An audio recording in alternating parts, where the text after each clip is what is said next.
Folks, Black Star Network is here. Hold no punches! I'm real revolutionary right now. Support this man, Black Media. He makes sure that our stories are told.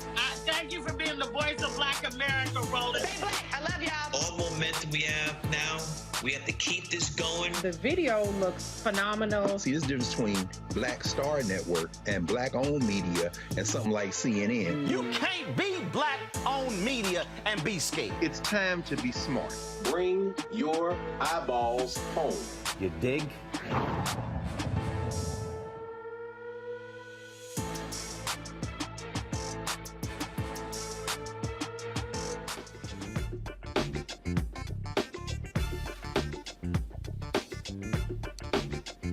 Today is Wednesday, November 30th, 2022. Coming up on Roland Martin Unfiltered, broadcasting live from Tulsa, Oklahoma, streaming live on the Black Star Network. I'm here in Tulsa because for a rally for justice for the Black Creeks. Tomorrow, the Black Creeks, the descendants of the Muscogee Creek Freedmen, are heading to court to reclaim their tribal citizenship rights from the Creek Nation. We'll tell you more about that, as well as, of course, I'll show you the rally that's going to be happening here a little bit later at the Justice for Greenwood Center. Also on today's show, a historic day on Capitol Hill where Congressman Hakeem Jeffries has been elected unanimously as the Democratic leader. It's the first time an African American has been elected leader of a major party in Congress. And so we'll talk about that. Also, a panel of 3 South Carolina federal judges will determine whether the state's congressional maps are legal. Republicans have been gerrymandering these districts, and so we'll tell you what's happening there. In Georgia, they're breaking early voting records, but just under 12% of the eligible voters have actually cast ballots. Yesterday, we went to a couple of the polling locations, visiting with people, and also showing you what folks with Georgia Stand Up, what they are doing to sort of circumvent the rules that prevent people from passing out water and food and things along those lines. We can't wait to show you that as well. Also, the family of a Georgia teen who died of a heat stroke after a school basketball drill, they've accepted a $10 million settlement with the school. Also, another Georgia family looking to find their loved one finds out that the loved one died in police custody. We'll have those details for you. And also, the road to the SWAC championship, powered by General Motors. We're going to be in Jackson, Mississippi on Saturday for the SWAC championship. On today's show, we'll be talking with the athletic director at Jackson State University. They've had explosive growth, but is he on the verge of losing his star head coach, Deion Sanders?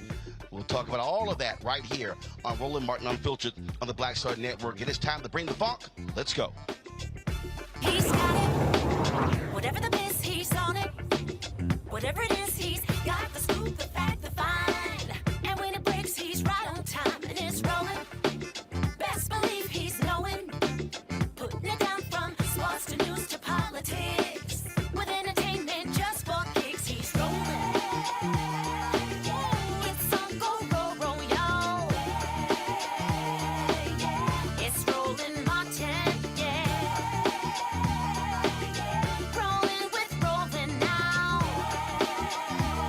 He's born.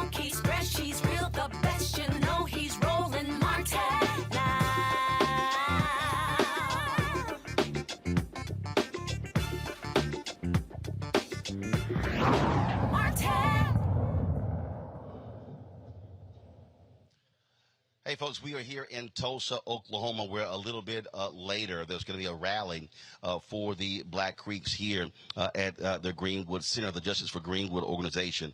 They are leading this rally. They're heading to court tomorrow, and so this place will be filling in over the next hour. This event will be starting in about 90 minutes. I'll be also speaking at this event as well. And so that's why we are back in Tulsa. We were just here, of course, last year for the 100th anniversary of the Tulsa Race Massacre. And, of course, in this same facility as well, here in the heart of Greenwood, where African-Americans built this section. Of course, it was destroyed by the white domestic terrorists in this particular city. And so to give you more details on that particular case and that particular story. But first, on Capitol Hill today, history was made when Brooklyn Congressman Hakeem Jeffries became the first African-American leader of a major party when the Democrats elected him as the Democratic leader. Of course, he is replacing longtime Speaker Nancy Pelosi as the top leader of the Democrats. In 2011, you might remember, 2019, he was elected chairman of the Democratic Caucus, which made him the youngest member serving in leadership. Jeffries, of course, is quite known for dropping references to Brooklyn rappers like Notorious B.I.G., and he's a huge hip-hop fan. He's also a frequent visitor to this show, and he had a news conference today where he laid out the plans for Democrats who are now in the minority. Of course, Republicans will be controlling the House, and his job is to lead them back to victory to control the House. Here is that news conference with Congressman Hakeem Jeffries. Good afternoon, everyone. It's an honor to stand before you today as the incoming House Democratic leader for the 118th Congress that will convene on January 3rd, and to be joined by my two good friends, amazing colleagues and partners, the incoming House Democratic Whip, Catherine Clark, and the incoming Caucus Chair, Pete Aguilar. Let me first begin by just expressing my heartfelt thoughts and prayers for the family of Don McKeachum. He tragically passed away. The House Democratic Caucus is a family, and Representative McKeachum was an incredibly important part of that family, and he will be deeply, deeply missed. I also want to convey my thanks to Speaker Nancy Pelosi, an extraordinary speaker for the ages, who has delivered so much for so many over such a significant period of time. Our caucus is better, our country is better, the world is better because of Speaker Nancy Pelosi's incredible leadership. I also want to thank our current House Majority Leader, Steny Hoyer, and our current House Majority Whip, Jim Clyburn, for their incredible friendship, mentorship, and support for all of us along this journey from the very beginning of our arrival in the Congress. We stand on their collective broad shoulders, building upon the incredible work that they've done, excited about the opportunities to advance the ball for everyday Americans as we move forward into our future. I was born at Brooklyn Hospital, raised in Crown Heights by my two parents who were public employees, a caseworker and a social worker in a middle class, working class neighborhood in the midst of the crack cocaine epidemic in the 80s into the early 90s. I'm thankful for them, thankful for their love, support, and prayers throughout the years, throughout my journey into adulthood and my journey as a public servant. Growing up in that Crown Heights neighborhood, first member of Congress I was ever aware of was the Honorable Shirley Chisholm. And I eventually was able to be elected to represent many neighborhoods in Brooklyn that she formerly represented. And so it's with particular reverence for her that it was communicated to me earlier today that this actually is Shirley Chisholm's birthday, 98 years ago. I stand on the shoulders of people like Shirley Chisholm and so many others as we work to advance the ball for everyday Americans and get stuff done. Because that's what Democrats do. That's what our record says. Each and every day, House Democrats committed to fighting hard for working families, middle-class folks, those who aspire to be part of the middle class, young people, seniors, immigrants, veterans, the poor, the sick, the afflicted, the least, the lost, and the left behind. House Democrats fight for the people. That's our story. That's our legacy. That's our values. That's our commitment as we move forward. Get stuff done. Make life better for everyday Americans. We look forward to finding opportunities to partner with the other side of the aisle and work with them whenever possible. But we will also push back against extremism whenever necessary. We love this country. We love our democracy. We love the Congress and the House of Representatives, the institution designed to be the closest to the people. And we're going to fight hard each and every day we have this honor to serve in Congress to deliver. I literally just was texting Congressman Hakeem Jeffries, congratulating him, and he certainly will be joining us very soon, and certainly we appreciate that, folks. In addition to Congressman Jeffries, Catherine Clark of Massachusetts was elected as the new minority whip. California Rep. Peter Aguilar will lead the House Democratic Caucus. Speaker Nancy Pelosi wished the three new leaders success in this particular statement here. She said, "A new day is dawning, and I am confident that these new leaders will capably lead our caucus and the Congress." Now, keep in mind, there still is going to be another vote, and that is for the assistant leader. Now, some Democrats are upset that Congressman Jim Clyburn is seeking that particular position. He is going to be challenged by another member of Congress. We'll definitely get to that and let you know what happens there. Let's bring in a couple of members of my panel here. A. Scott Bolden, former chair, National Bar Association Political Action Committee. Robert Patillo, who is the host of People, Passion, Politics, News and Talk, 1380 AM on WAOK there in Atlanta. And we'll be joined later by Monique Presley, legal analyst and host, Make It Make Sense with Monique Presley. Glad to have the both of you here. First of all, so here's what's interesting here, Scott. I think when you look at this decision here, I mean, smart move by Speaker Pelosi for the triumvirate, Speaker Pelosi, Steny Hoyer, and Jim Clyburn to all step down. But unlike what typically happens, they're not actually leaving Congress. They're still going to be there, providing their support to these new leaders. The three of them, if you look at their ages combined, exceeds 250 years. And so that, I thought that was a very, very smart move in terms of how they did this, because they've been clamoring, the young members have been clamoring for quite some time how they needed new leadership.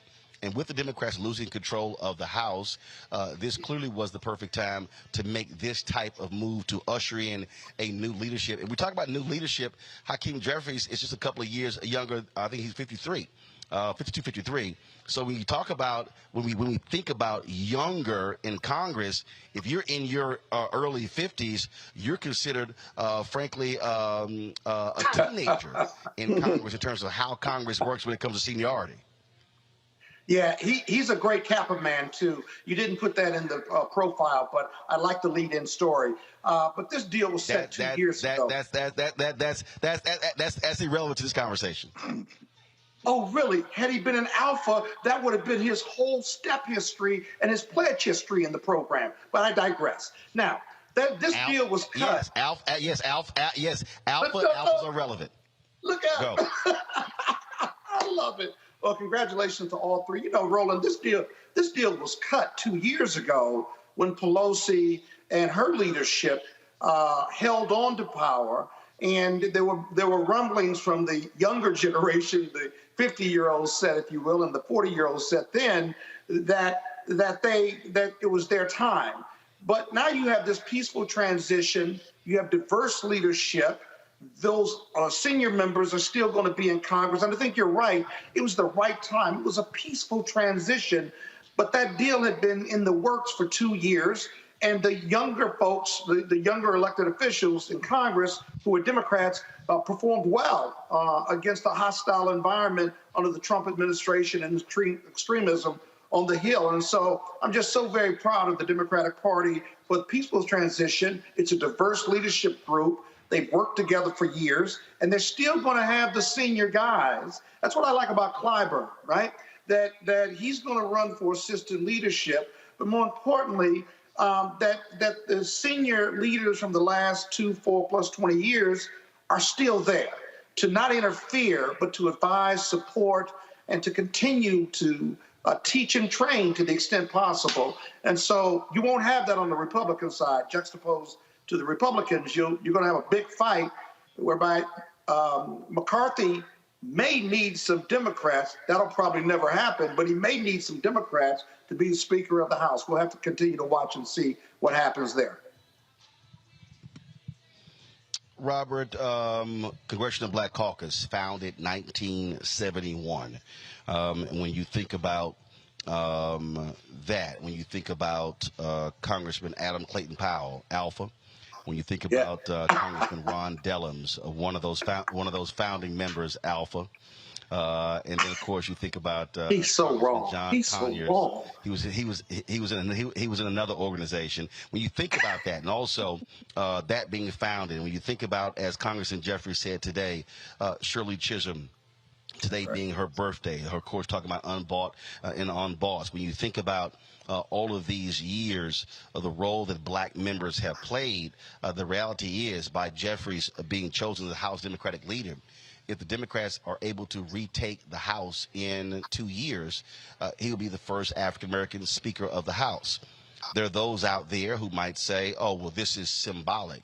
Anybody who would say that this is symbolic, Robert, has no understanding of power, has no understanding of how power is wielded.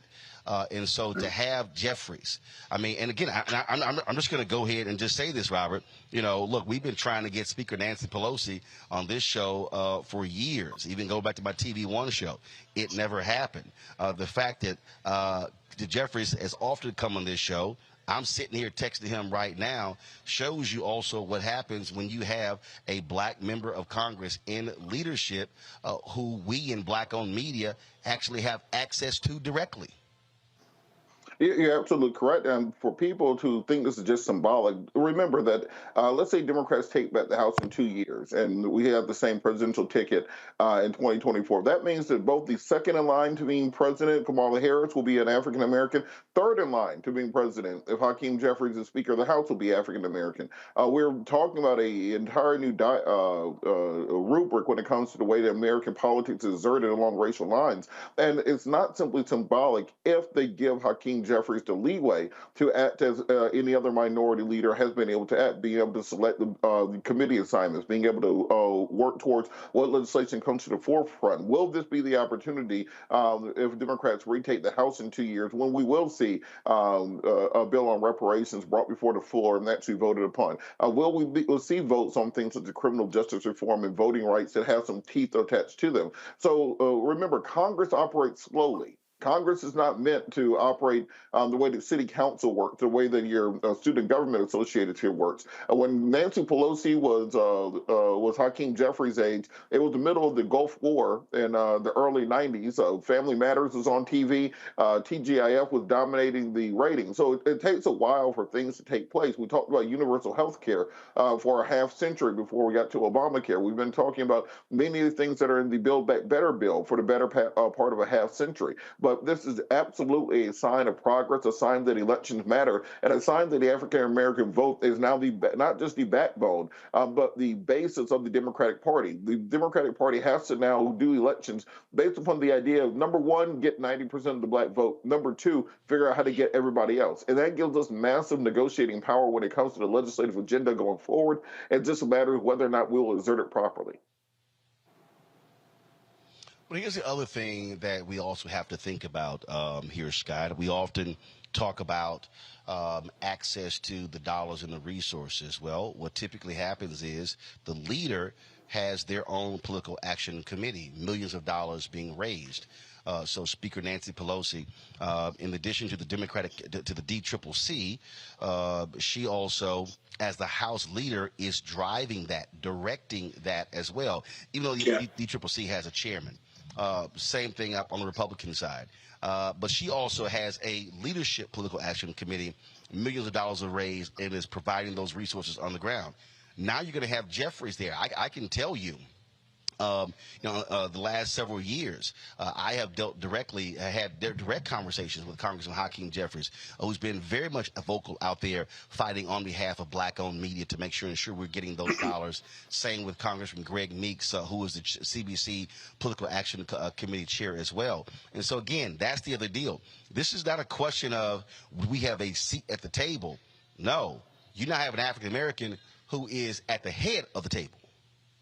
Absolutely. He's committed to not just black media, but he's committed to our community. He's committed to black entrepreneurship, lawyers, doctors, accountants, business people, real estate folks. And so look for him to assert that will and that stamp, right, to allow us to compete for dollars when historically we've been locked out. He can lead policy, but he can drive entrepreneurship and the success for outstanding folks in every industry who just happen to be black. It's not about us now begging to people for dollars or crumbs. We have someone that can direct those dollars who actually have direct knowledge of our capabilities, our excellence, if you will. So it's not going to be a heavy lift. Look for him to create an even playing ground and look for some diverse vendors across the board now to participate in the DNC and the Democratic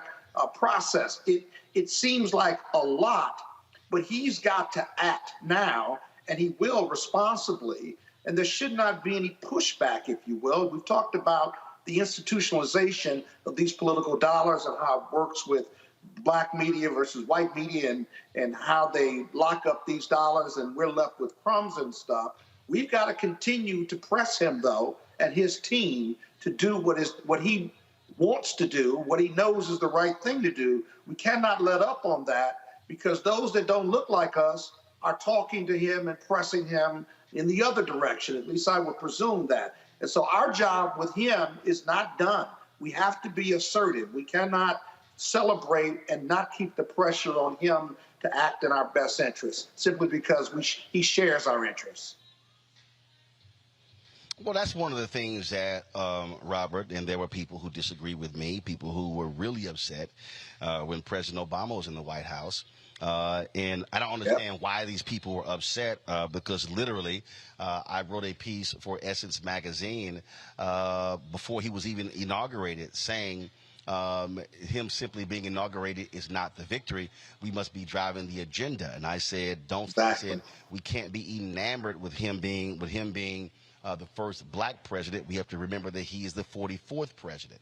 And I think what happened was, and I've said this repeatedly, Robert, that I think for a lot of African Americans, we stayed at the inauguration parade where everybody else left. Yeah, we were just so enamored with there being a black first family, and we were just, oh my God, we love the First Lady Michelle Obama, and we love her mother being in the White House, and we love Sasha and Malia. And I kept saying, listen, at max, they're going to be there 8 years. Take advantage of them being there 8 years. But after 8 years, that's it. They're gone.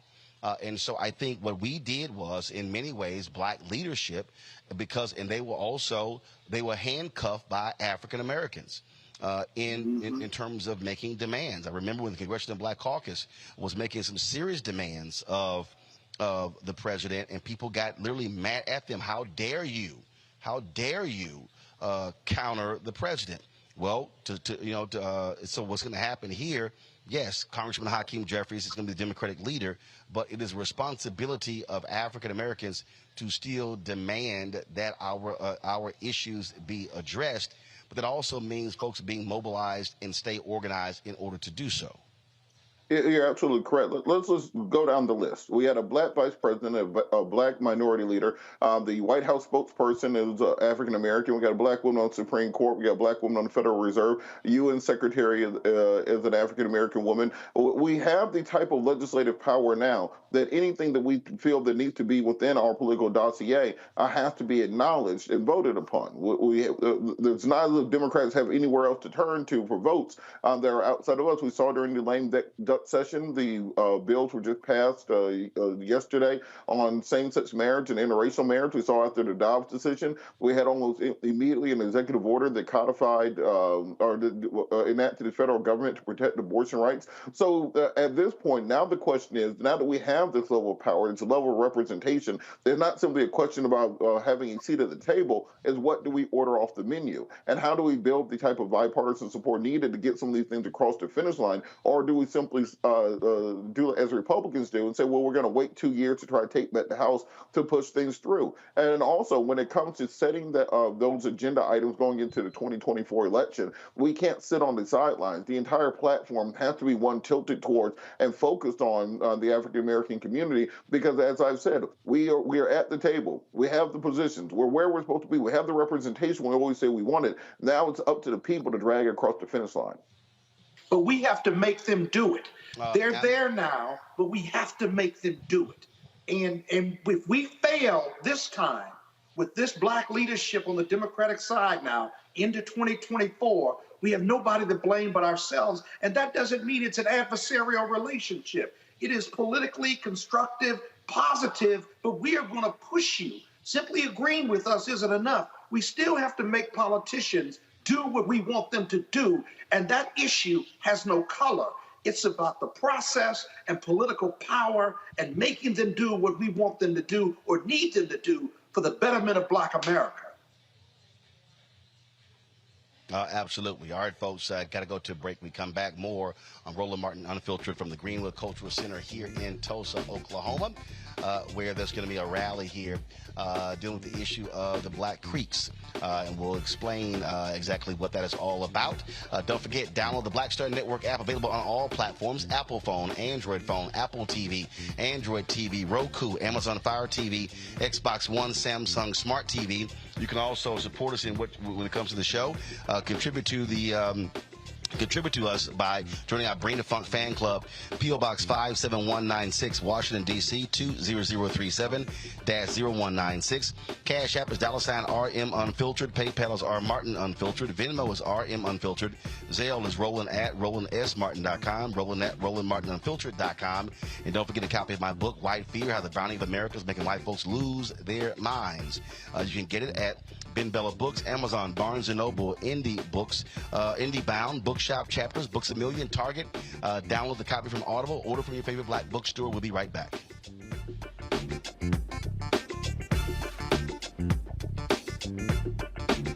Is it just me? Or does it feel like we've been here before? The whole country's finished voting, and only us left. You'd think Herschel Walker would want to explain what he'd do in the Senate if he actually wants to represent Georgia. Instead, he repeats the same lies, trying to distract from what we all know is true about him. But I think Georgians will see his ads for what they are. Don't you? I'm Raphael Warnock, and yes, we're doing this again. That's why I approve this message. On the next Get Wealthy with me, Deborah Owens, America's Wealth Coach, inflation is on the rise. Interest rates are high. Can you still thrive during these uncertain times? On the next Get Wealthy, you're gonna meet a woman who's done just that, living proof of what you need to do to flourish during these uncertain times. These are times where you take advantage of what's going on. This is how people get rich or richer. That's right here on Get Wealthy, only on Black Star Network.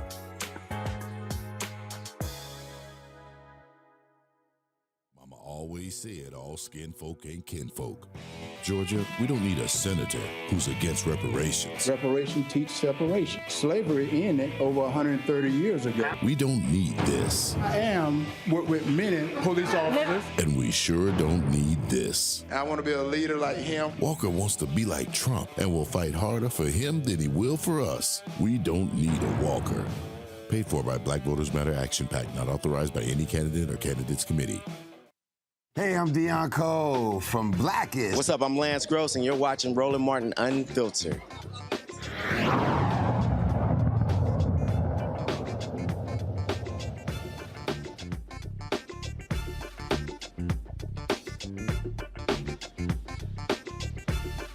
All right, folks, we're broadcasting live from the Greenwood Cultural Center in Tulsa, Oklahoma, where there will be a rally in about an hour for Justice for the Black Creeks. We'll tell you more about that later in the show. Let's talk Georgia. We've been there for the last couple of days. We'll be back in Georgia tomorrow. In Georgia, they saw a new record for daily turnout for early voting. 309,083 Georgians have cast their vote as of early Tuesday. Not including today's totals, 833,738 early ballots have already been cast in Georgia. It is the U.S. Senate runoff between incumbent Senator Raphael Warnock and a Republican Herschel Walker. Again, of the total amount, that's roughly 12% of the state's 7 million registered voters. Now, while we were understand this, last night we were, of course, in Sandersville, Georgia, where one of the organizers talked about there were 1 million black folks who did not vote in last year. And so significant. So again, we're looking at the numbers this year, and in some of these counties, we're seeing where black turnout is anywhere from 45, 48, 50%.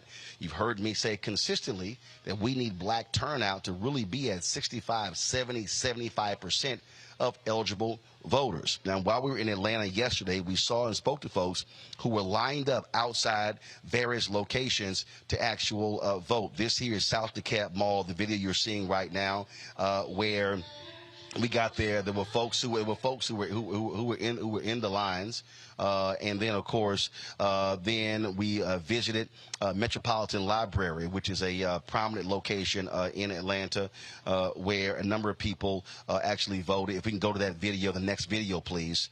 We talked to Deborah Scott. She's with Georgia Stand Up, hold that video, please. Pause that video. Pause that video. Thank you. Okay, so we talked with Deborah Scott about the early voting, and so roll it back, cue it up, please. We talked to Deborah Scott, who's with Georgia Stand Up, about what they were doing to get people to vote and how they were circumventing the laws. Remember, Georgia made changes to the voting law after 2020 when John Ossoff and Raphael Warnock won the 2 United States Senate seats, and Biden and Harris won the state as well. And so they prevented folks from handing out water and handing out food to people waiting in line. So what Georgia Stand Up did, they actually set up camp across the street from the early voting location. They had food trucks, they had water, they had snacks, and people can stop by and get before they go vote, or they do it afterwards. And so here's my chat with Deborah Scott. So you said this is the 16th party? Is this our 16th party? 16th party at the polls. We are partying at the polls because they said we can't give out water over there. So we said we come over here and we're partying. Right. Right. So we have a vote party. So y'all set up. So you got. Set up. We have food trucks. So basically, folks just walk over here, get it before they go over. That's right. And we have chairs. We have food. We have surveys. We get the black census. We got it all. Okay. Mayor's been out here. Candidates have been out here, but this is a nonpartisan event. How has it been? First of all, the turnout has been phenomenal. The turnout's been great, and the turnout at this box in particular has been really great since we appreciate your vote. All right. Thank you. So it's been great. We were out here Sunday for the polls, for the Sold to the Polls, and we'll be out here through Friday and then on Election Day. Okay. All right. Sounds good. So we're doing it. We're partying at the polls, y'all. All right. Thank you. I appreciate it. John. What's up, bro? How you doing? Y'all good? I listen to you all the time. I appreciate it. We try to give him a little hell every now and then. Okay, that's great. Gotta do it. Gotta do it. Hello, hello. Hey. Hey, what's going on? What's up, bro? All good? Doing good, Fred. How about yourself? All good. Okay. All right. I'm good. All right. What's happening? How you doing, Fred? All good. All right. All right. Cool. All right, cool. You all right? Yes, sir. Good. About yourself? Oh, just chilling, you know. Just chilling. Just down, just do a little work. Just a little work. How you doing? The good work. Y'all good? Yes. All right, got your cool hat and everything. So, how y'all doing? What's up, bro? Y'all good? Yeah. All right. Cool. Hello. How you doing? Hey, what's happening? Got your Captain Jack hat. How you doing? Y'all good? Good. All right, then. How you doing? What's up, bro? You all right? All right, cool. All right. There you go. Those Cowboys, really? Really? Really? What were you thinking? What were you thinking? That's awful. That's awful. Are you from here? That's awful. That's awful. Wearing that Cowboys hat. That's awful. I'm from Houston. I don't wear any of this stuff. How you doing? How you doing? What's going on? What's up, bro? I get you a new umbrella. How you coming? That ain't gonna work. What's up, bro? She had to have an umbrella to keep the sun off. Yeah, you gotta get your new one. Look at it. See, you just see. Don't worry about it. Hold on. I'm fixing it. It ain't broke. It just need a little love on it. It's not broke. It just malfunctioned. Yeah, the wind took it. Huh? Yeah, well, yeah, that thing can't survive no wind. It ain't gonna survive no wind. You need a wind buster. I know, right? I just promise you to keep the sun off. You need a wind buster. Let me fix it. There you go. There you go. How you doing? How you doing? All good? Yeah. How's it going? Oh, just chilling on this day. How's it going? How's it going? You all right? What's up, Doc? You all right? Yeah, how you doing? All good, just chilling. I don't see you on TV no more. We have our own show. Oh, yeah? Every day the last 4 years. Yeah, right here. Just go to Black Star Network app or go to my YouTube channel. Yeah, every day, 2 hours a day. I used to watch it Talk to in the morning. Oh, the TV one, yeah. No. So I launched my own. So yeah, our show plus 5 others. Oh. See, there you go. You just download the app right to your phone. See, simple as that. Simple as that. How you doing? I'm good, and you? All good, all good. Yeah, line right there. Thank you. There you go. There you go. Now, Hank, how many? So they're doing this. In terms of the setup over there at different locations? Yeah, Georgia Stand Up is an organization that really is about, really about voter registration, voter education, voter mobilization. So they're setting up all around, just really pushing people to the polls. I mean, the whole goal is just to make sure we get votes to the polls. So we know if we get them there, they're gonna make the right decision. And it's just getting them. So Deborah Scott, Melanie Campbell, all of them are affiliated and just doing phenomenal work in Georgia. Okay. Yeah. Cool.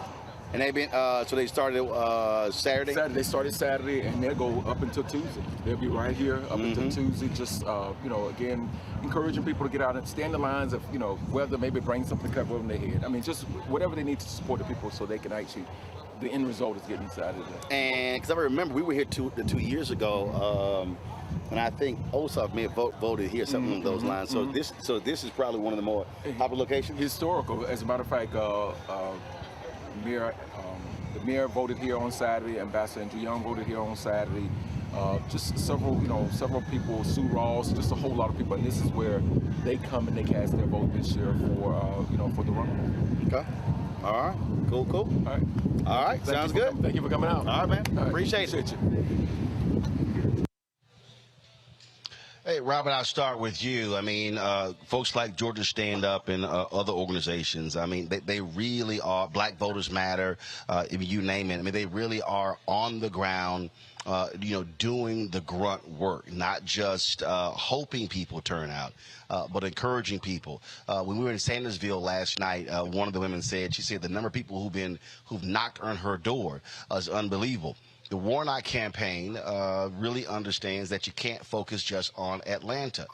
You really got to be going out in rural parts of Georgia where there are a lot of African Americans. So we start talking about Swainsboro and Statesboro and Sandersville, talking about Athens, Savannah, Augusta, Macon, Columbus, Albany. We could go on and on and on. Those numbers out there are going to be critical. One of the things that we talked about last night was that you look at some of these places, you have 50 and 60% African American. If you're able to pick up 2, 3, 4, 5,000 additional votes there, that could be the difference between winning and losing. He got 49.42% of the vote during the general election. Frankly, had they ratcheted up black participation in some of those places and picked up, let's say, another 50,000 votes, he would have been over 50%, and there would have been no need for a runoff. Roland, you sound exactly like me at Democratic Party meetings here in Georgia back in 2009. We've been preaching this for a long time, that for decades, the Democratic Party of Georgia has been too Atlanta-centric. It's been Atlanta, DeKalb, Gwinnett, Clayton County, and then to hell with the rest of the state. You have to have a 159-county strategy in the state of Georgia, because there are small pockets of African Americans down in Montezuma, Georgia, down in Oglethorpe, up in Hart County. Wherever you go, we exist. If you can mobilize those people, it adds up very quickly, particularly in a state that is on such a razor-thin margin as we've seen the last several election cycles. So he's being with my friend Hank Stewart there, one of the best poets in the country. And what he always preaches is that we have to mobilize and find people exactly where they are at. Stop trying to expect people to come to the big Democratic Party rally because you brought a celebrity in town. Stop expecting people to stop their daily work to come learn about your campaign. You have to go to where they are at. Reach them at their door, at their churches, at the grocery store. Do just like you were doing, coming to them in line, talk to them about the election. Many people don't vote not because they don't have the inclination to do so, but because no one ever came up and directly asked them for their vote. You can't outsource it to television. You can't outsource it to social media. You have to do the ground game, and that's how you win elections. And again, we say this constantly, Scott, and when I run into people and they say, man, my vote doesn't matter, I tell them that's an absolutely lie. You have 159, just so people understand, you have 159 early voting locations in Georgia right now. So if you do the math, Biden-Harris won. Now, we're not talking about early voting. We're talking about also election day, so there are a lot more. But let's just use early voting. So Biden-Harris wins Georgia by 11,000 votes in 2020. That means if you look at those early voting locations, that means that is 69 votes per early voting location. That was the margin of victory in 2020. People need to understand that if they think, if you are a voter you're a young voter, a middle-aged voter, an older voter, if you're an African-American, you say, man, this doesn't matter, that is simply a lie. You look at what we just saw in Arizona. The numbers were very thin when it came to the governor's race, the attorney general's race, secretary of state's race. And so people have to understand that one vote absolutely can make the difference. Yeah, those margins are really, really tight, and these races are really, really close. And the closer the race is, the more the more those votes matter even more. There are no more blowouts in a lot of these battleground states and stuff. And so, if I were a Democratic candidate, my big issue would be is I can't presume anybody's going to vote because they know there's an election. I've got to ask everyone for a vote and get them to the poll, because every vote really, really, really does matter. And so the fact that they know about an election, I can't guarantee I'm going to get their vote unless I ask for their vote and I go knock on that door in the hinterlands, as my father used to say. Because now we really do need, Republicans and Democrats need every vote because these margins are so close. And so your Go TV money becomes even more important. Because I don't care what you spend on ads and running ads and TV and what have you, you got to go touch hands and ask for their vote and get them to the polls. It's a process because the margins are just way too close, especially in Georgia. And Robert, of course, again, walking through this. We heard this when we were on the ground there. A lot of people said, I can't believe there's even a runoff. This man is dumb. Let's be real clear. I don't understand why people don't understand this. I hear they say this all the time. When it's down to two candidates, the other person could win. We could say Herschel Walker is dumb, true. We could call him illiterate, true. We can say he has no idea what the hell he's talking about. True. But the reality is, can Herschel Walker win? The answer is yes. We are seeing significant turnout in Republican counties. We're seeing long lines of white conservatives voting early as well. Let's not be confused and think that this early voting, these are Warnock supporters. Republicans are going to vote. They kept Warnock under 50% in the general election. This is real. People better understand that and respond accordingly and not assume that, oh, I don't need to vote. He's got this in the bag. No, he doesn't. Well, I remind you, about a week before the midterm elections, we were on here talking about the record early voting numbers in Georgia for that election. And we saw that every single statewide Democrat lost. Not only lost, but lost by nearly 200,000 votes, except for Raphael Warnock. Indeed, it could be said that if the Republican Party had nominated a bag of flour with a MAGA hat on it, they probably would have won that race against Raphael Warnock. It's only because Herschel Walker is such a bad candidate that this was even a close race. And not as if this is new in American politics. But in reality, there's no reason to think that Raphael Warnock has this in the bag, that somehow this is a fait accompli. We've seen Lindsey Graham and Tim Scott in the state. We've seen Tom Cotton and Rick Scott. We've seen Ted Cruz in the state, all campaigning for Herschel Walker. They've told Donald Trump to kind of stay out of the state until the very last minute. We may see a last-minute Trump rally on behalf of Herschel Walker here in the state. The MAGAs are very motivated, very animated, and they see this as being their last opportunity to potentially regain their footing after an abysmal showing in the midterm elections. And also they understand that the nature of the Senate is that Raphael Warnock's vote at this point in time will be canceling out a vote such as Joe Manchin. And if they want to continue to be able to have gridlock in the United States Senate, you have to keep this 51st seat out of Democratic hands. So they are fighting tooth and nail in order to do so. And let's not also forget about the impact of Senate Bill 202, the Georgia voter suppression bill that was passed by the Republican legislature after Ossoff and Warnock won in 2020. Because of that, we saw Stacey Abrams get nearly 120,000 fewer votes in 2022 than she got in 2018. This went all the way up and down the line on the Democratic side of the aisle, to the point that Stacey Abrams didn't even get the second most votes among Democrats. She got the third most votes behind Jen Jordan and Charlie Bailey. So don't let the media news stories fool you. Don't let the prevailing trade winds fool you. This is a neck-and-neck, razor-thin race, and Herschel Walker has every reason to believe that he will win it. And Raphael Warnock is going to need to put the pedal to the metal, not leave any stone unturned or any votes out there waiting if he wants to win this race. And that's why, folks, you're going to see us traveling. We'll be back in Georgia tomorrow. President Barack Obama also is going to be in Georgia as well. And so we'll be there Thursday, Friday. Back, we go to Jackson, Mississippi for the SWAC Championship on Saturday. Back in Georgia, Sunday, Monday, and Tuesday. And so we'll be hitting a lot of those different places, broadcasting from there. And so just letting you know what is happening there. Now, folks, a panel of South Carolina federal judges is going to be making a decision on the gerrymandered maps in South Carolina. They were approved by the state legislature. The South Carolina gerrymandering trial will determine whether the state's congressional maps are legal. The NAACP initially brought the lawsuit to show that the new boundaries are unconstitutional.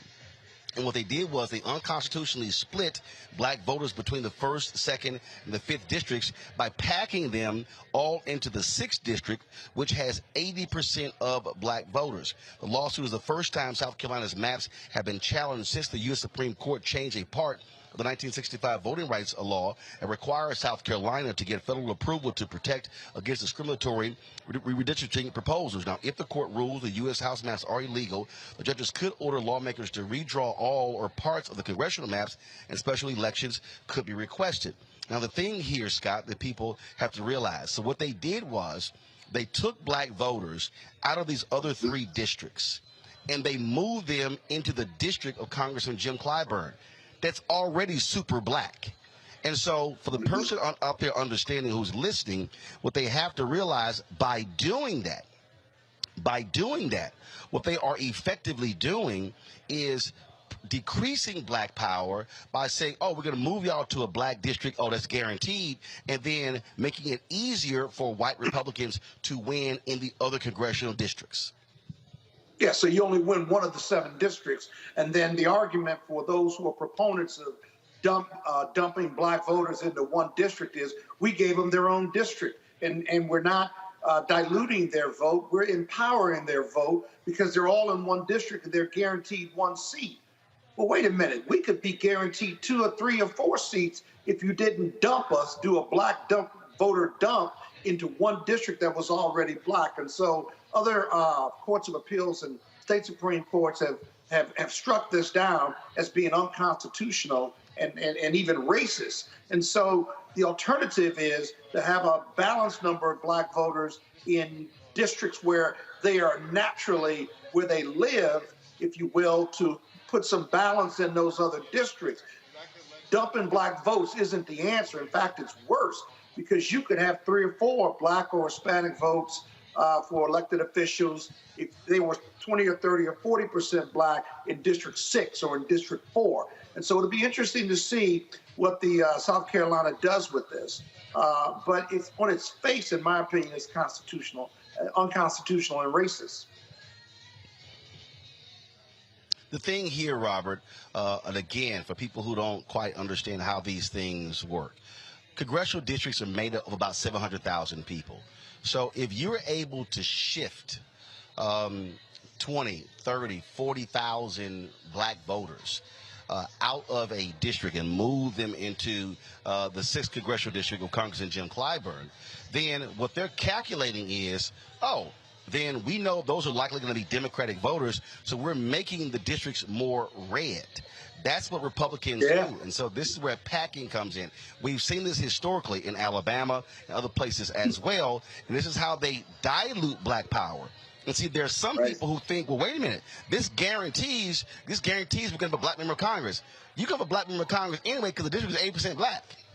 Okay, it's going to happen, but you're actually, and I remember, Robert, years ago, Cornell Belcher, the pollster, argued against African Americans falling for the okie doke by saying, "Oh, they're creating a new black district." Where he said, where he argued. Now, I never forget, people were upset when he said this. He argued that he said we should have fewer black members. Now, let me unpack that. What he was saying was, if they're going to pack a district to guarantee a black member of Congress, by doing that, because this happened in Texas, they then ensured that 3 to 4 white Democrats lost. Cornell said, if you have 3 or 4 fewer Democrats, you're actually hurting black power because Republicans ain't going to do a damn thing for them. And so it's understanding the nuance of how they do these districts. And Republicans have been very successful because now by having this conservative Supreme Court, they really don't care about these issues. And so this has a direct impact on whether or not you have Democrats who are going to be in power by Republicans. They want to guarantee more Republican seats to ensure they're the ones who are in power. And you're right on that Supreme Court issue, because I think we're seeing state legislatures across the country now being willing to test kind of the boundaries of exactly how diluted the Voting Rights Act has become. We already understand you do not have the pre-clearance provisions. We understand the Voting Rights Act is indeed on its last leg. And I think many of these states are attempting to try to have constitutional challenges that can go to the Supreme Court while they have a 6-3 majority to eliminate the last vestiges of it. Let's understand what these legislatures are trying to do, for South Carolina in particular. South Carolina is 1/3 African American, about 35% black on any given year of the census. So that means that 1 out of every 3 congressional seats, if things were apportioned evenly, would be African American seats. That means 2 African American Congress people. I think there's 7 congressional districts in South Carolina. Maybe 3.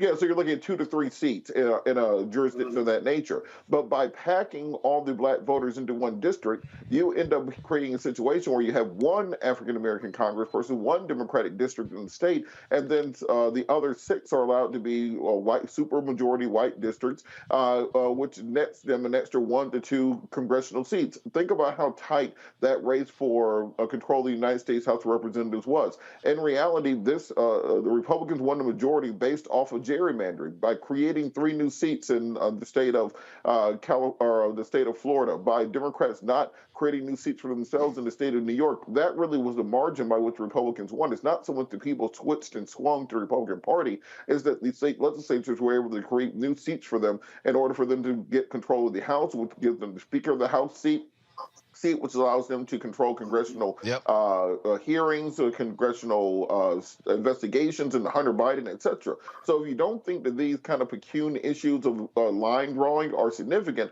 they have a snowball effect going forward. And when we ask the question of why exactly African-American issues aren't often addressed despite our population numbers and our turnout numbers, in reality it comes down to these people being able to play with the strings of the rule book. They understand that if you can't win it on the field of play, you win it with the referees, you win it in the rule books, and that's what this gerrymandering effort is. They can pack people into districts to take away black power. They can dilute districts and separate them out, where instead of having one supermajority black district, you'll have 6 20% black districts. But we have to pay attention to these state and local races, because that's where they are drawing these lines.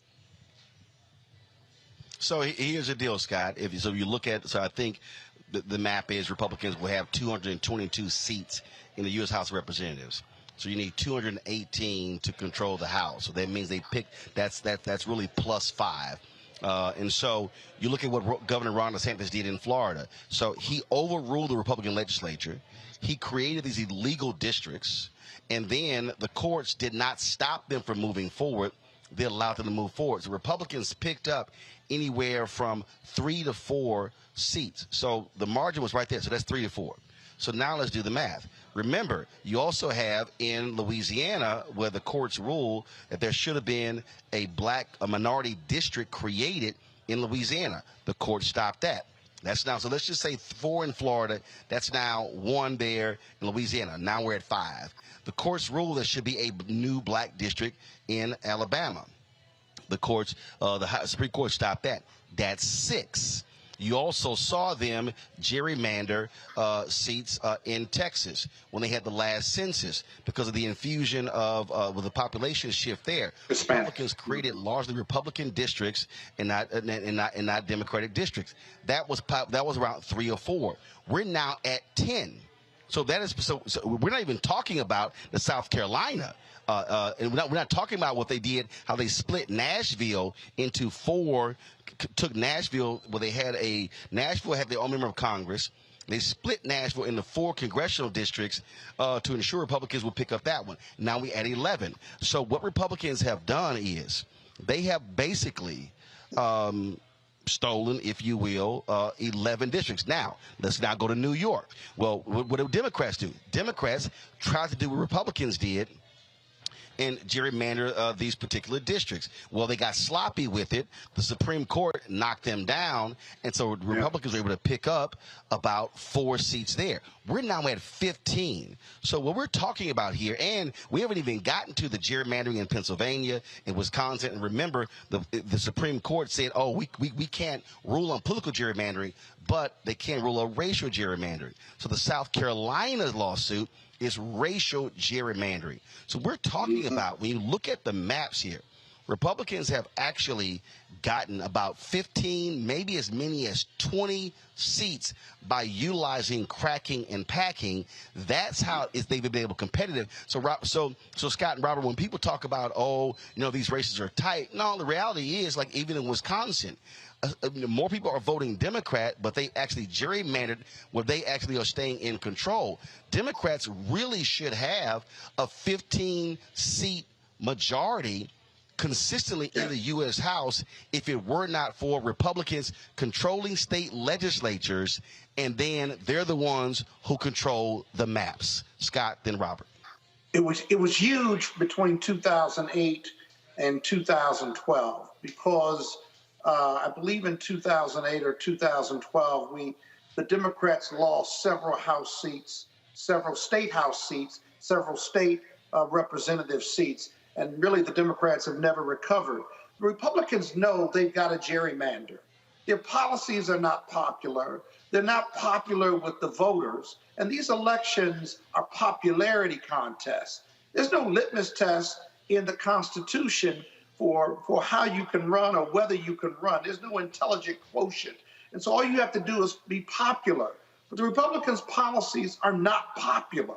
Democratic policies are far more popular. So to take control and to keep control, you have to do voter suppression and you have to do voter gerrymandering, if you will. And so those 15 seats that you talked about, this is why the courts are so important. If the courts fail you, and now you can't bring in DOJ because they gutted Section 5 of the Voting Rights Act 10, 15 years ago, you're now stuck with a party that's unpopular ideas, but they continue to manipulate the system illegally. And if allowed to do that, they can still maintain control, notwithstanding how unpopular they are, how unpopular their candidates are, or better yet, how unpopular how incompetent their candidates are, like a Herschel Walker. And so it's all about power, which is why black folks need to continue to vote up and down the ballot, vote for the judges if they're subject to election, but really vote in these state houses and these governor races, because all politics is local politics. It all starts from there. And now you have the national impact of gerrymandering and having Republican leadership in several states, including the southern states. And that's why they're controlling the Senate right now. That's the only reason. Robert, your final comment. Well, I think this is also a time that Democrats have to look back at exactly what happened, as Scott said, during that period of time from 2008 till 2016, when you had kind of the raiding of the Democratic Party grassroots on a national level in order to support the national party. And now that comeuppance is coming back by not supporting these state and local parties, by not getting state house seats across the country. That's why Republicans have these majorities where they're able to redraw these districts. So remember, everything in politics has a snowballing effect. And even though you think, well, we'll just take a little bit of money from the state party now, I'm sure nothing bad will happen. It happens later on down the line, so we have to be very intentional for our political decisions. Absolutely. All right, folks, got to go to a break. When we come back, our Black and Missing. We also have, of course, our Tech Talk segment in addition to the Road to the SWAC Championship, powered by General Motors. We'll be talking with the Jackson State University athletic director in that segment as well. And then, of course, in less than 30 minutes, we have the rally here taking place for the Black Creeks. And so we look forward to explaining that to you as well. You're watching Roland Martin Unfiltered. Folks, if you're watching us on YouTube, hit the like button and the share button, okay? Folks, a lot of y'all are commenting in there. Nearly 3,000 folks in there right now. We should easily be at 1,500 likes, okay? I should have to ask y'all every single day to do this. You hitting that like button plays a role in us being able to be a part of the algorithm for people to recommend our videos. And so please hit that button, okay? And if you hit the like and the share button, if you're watching on Instagram, Twitch, if you're watching on the Black Star Network, on Facebook as well, all of those matter. So hit the like button. When I come back from the break, I should be seeing 1,500 likes, okay, folks? Download the app. Support us as well there. Apple phone, Android phone, Apple TV, Android TV, Roku, Amazon Fire TV, Xbox One, Samsung Smart TV, and support us financially. Your dollars make it possible for us to be able to travel to places like this, covering these type of news stories, being on the ground. No other black media is doing this, y'all. Let me say this again. No other black media is doing this. You do not see the Griot at Blavity. You don't see Black Enterprise. You don't see Essence. You don't see Urban One on the ground traveling to places around the country like we do. And so your dollars make it possible for us to do this. Send a check and money order to P.O. Box 57196, Washington, D.C. 20037. That's 0196. Cash App, $RM Unfiltered. PayPal, R Martin Unfiltered. Venmo is RM Unfiltered. Zelle is Roland at RolandSMartin.com. Roland at RolandMartinUnfiltered.com. And of course, you can get my book, White Fear: How the Browning of America is Making White Folks Lose Their Minds. Available on all platforms, online, downloaded from Audible. Also order through your favorite black bookstore. I'll be right back.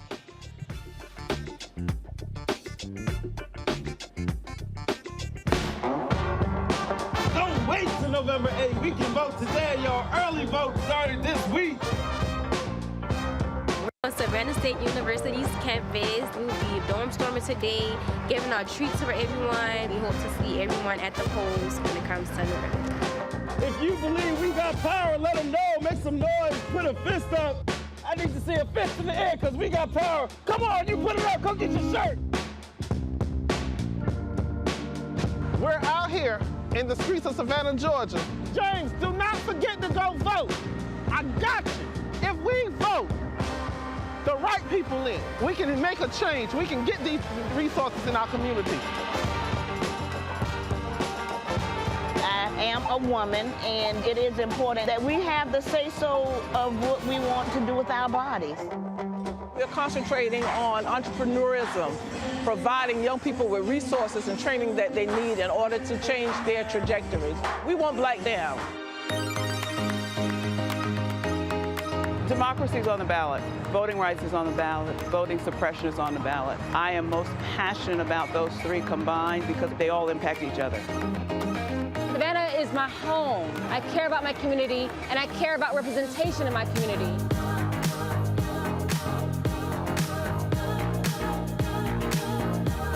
Our voices are still going to be heard no matter what kind of obstacles try to come up against us to stop us from voting. We're still going to be standing our ground.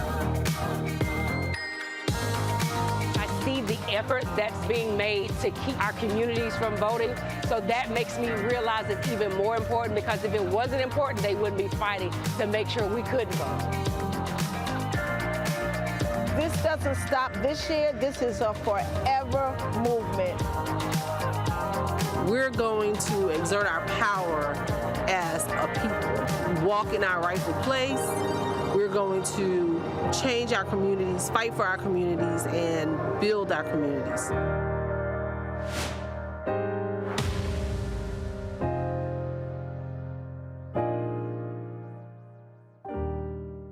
On the next Get Wealthy with me, Deborah Owens, America's Wealth Coach, inflation is on the rise. Interest rates are high. Can you still thrive during these uncertain times? On the next Get Wealthy, you're gonna meet a woman who's done just that, living proof of what you need to do to flourish during these uncertain times. These are times where you take advantage of what's going on. This is how people get rich or richer. That's right here on Get Wealthy, only on Black Star Network.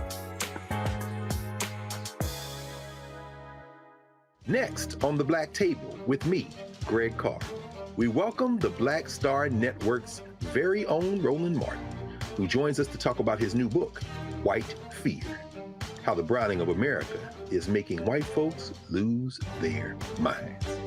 The book explains so much about what we're going through in this country right now, and how, as white people head toward becoming a racial minority, it's going to get, well, let's just say, even more interesting. We are going to see more violence. We're going to see more vitriol, because as each day passes, it is a nail in that coffin. The one and only Roland Martin on the next Black Table, right here on the Black Star Network. What's going on? This is Tobias Trevelyan. Hey, I'm Amber Stevens-West. Yo, what up, y'all? This is Jay Ellis, and you're watching Roland Martin Unfiltered.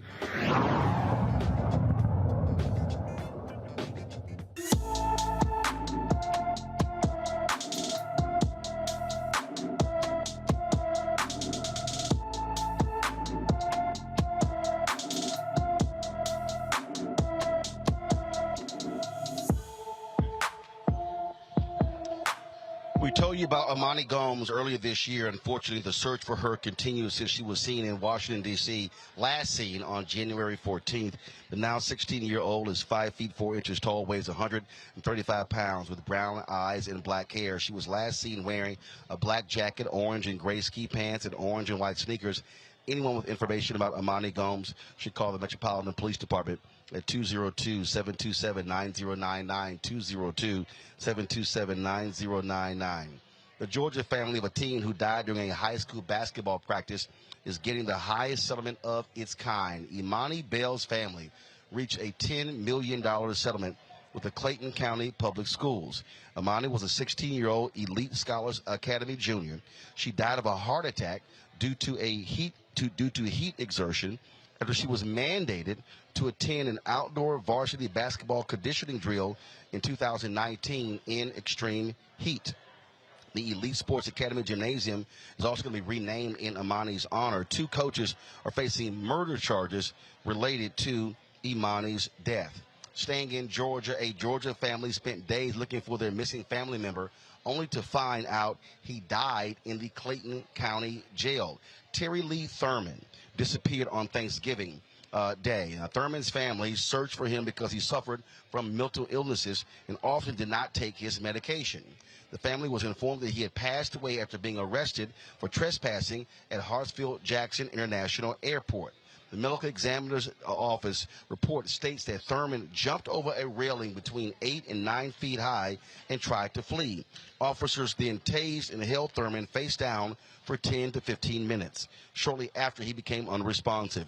The officers summoned a prison nurse who were unsuccessful in reviving him. The Georgia Bureau of Investigation is conducting the investigation. A California ex-federal correctional institution warden is now facing trial over inmate abuse. On Monday, in an Oakland federal courtroom, former Dublin Federal Correction Institution warden Ray J. Garcia stands trial for molesting inmates and forcing them to pose naked in their cells. Garcia is charged with 7 counts of sexual abuse involving 3 female inmates. Garcia, who referred to the prison as a rape club, retired after the FBI found nude photos of inmates on his government-issued phone. He is one of 5 workers charged with abusing inmates at the federal correctional institution. Garcia is facing up to 15 years in prison. You know, Scott and Robert, the Civil Rights Division of the Department of Justice, led by Kristen Clark, they have been doing an admirable job really going after prison guards and wardens in this country. A number of people have been indicted. A number have been convicted and sent to prison. And so this is another example of the great work that they are doing to protecting the constitutional rights of inmates. I think this is an important point when people talk about whether or not voting matters. Remember that years ago, there was a case before Clarence Thomas was on the Supreme Court where he was asked about the issue of prison rape. And he said, well, people need to understand that that's just part of their sentence. And therefore, that did not constitute cruel and unusual punishment. Compare and contrast that with Kristen Clark and the current Department of Justice and their views on the issues, where they understand that individuals who are incarcerated or who are facing criminal sentences still maintain their access to basic human rights, basic civil rights, the basic respect for humanity that's necessary. And for far too long, abuses by prison guards, by other inmates, have simply just been seen as par for the course and part of your sentence for going to prison. It's good to see that we're finally putting some action towards restoring basic human rights. And now we can work towards ameliorating mass incarceration in this country so that it will not be such a large issue. I think that's the next step in this battle, but we do need to stop and appreciate baby steps as they come along. You know, Roland, I call these Brubaker cases. The movie Brubaker was a movie 20, 30 years ago about a prison that had similar allegations to it and overall negative, bad prison conditions that prisoners were subjected to. But in this last case, this example you gave, he was not only corrupt, but he was dumb too. He's a criminal, but he's a dumb one. They found naked pictures of women prisoners on his government-issued phone. Are you kidding me? If you're going to engage in criminal conduct, then you certainly shouldn't have it on your government-issued phone. But that's the arrogance of it and the hypocrisy of it. And so hats off to DOJ for pursuing these cases. But as I tell you, if they looked at every police department, if they looked at every correctional facility, east, west, north, south, you could create a case because the prison conditions are so bad and so corrupt in so many different places. Maybe not 100%, but several of them in several different states. It's just inherent that these organizations, because of the business that they're in, housing prisoners to punish and to rehabilitate, at least supposedly rehabilitate, you have this equation that is ripe for corruption, criminal or otherwise. All right, folks. Now let's go to our next stories. Downtown for the road to the SWAC championship, powered by General Motors.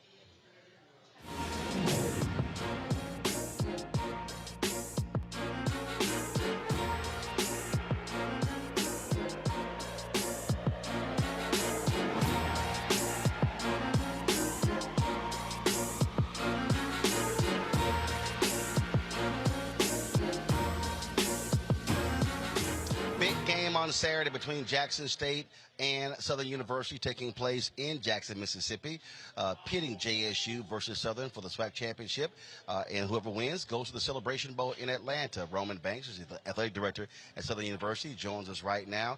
Roman, you guys had a big win on Saturday at the Bayou Classic. You're facing the undefeated Jackson State Tigers. This is going to be a tough test for Eric Dooley's team. Yeah, no question about it. Obviously, we played them early in the year at Jackson, and they handled us pretty well. But I'm looking forward to this opportunity. I think Coach Dooley and his staff will make adjustments and have our student athletes prepared to have a really good game plan going into Jackson, who has a very good team themselves. You talked about that earlier matchup. We've seen that before where teams play each other earlier in the season. But as the season progressed, the Southern team got a lot better. You got momentum now going into the game. But you're also going to be playing in front of a rowdy crowd. It's going to be a packed house there at Mississippi Veterans Memorial Stadium. Yeah, I mean, that's not unusual for a Southern University and Jackson game, no matter where you play it. And so one thing is that we understand the dynamics of this game. And fortunately, we have a head coach from when he was here at Southern University as well that understands the impact of a Jackson and Southern game, and not just when it's a championship game. So, and we now know the implication is much higher. And so we know the outcome of the last game, but we feel like our team has grown. And we know that Coach Prine's team is very good and create a lot of different challenges for the opposing team. But I look forward to this opportunity to play them and the excitement that's going to be in Jackson State. It's not like they're not beatable. Last year, the Celebration Bowl. Everyone assumed Jackson State was going to just roll over South Carolina State, but South Carolina State handled them pretty convincingly in the Celebration Bowl. So it's not like it's a foregone conclusion that Southern is just going to just go in and just lay down and allow themselves to get beat by Deion's team. Well, we have a proud tradition here. We have a very proud fan base that has expectancy, right? And so we do not enter a game or any contest here at Southern University expecting to lose the contest.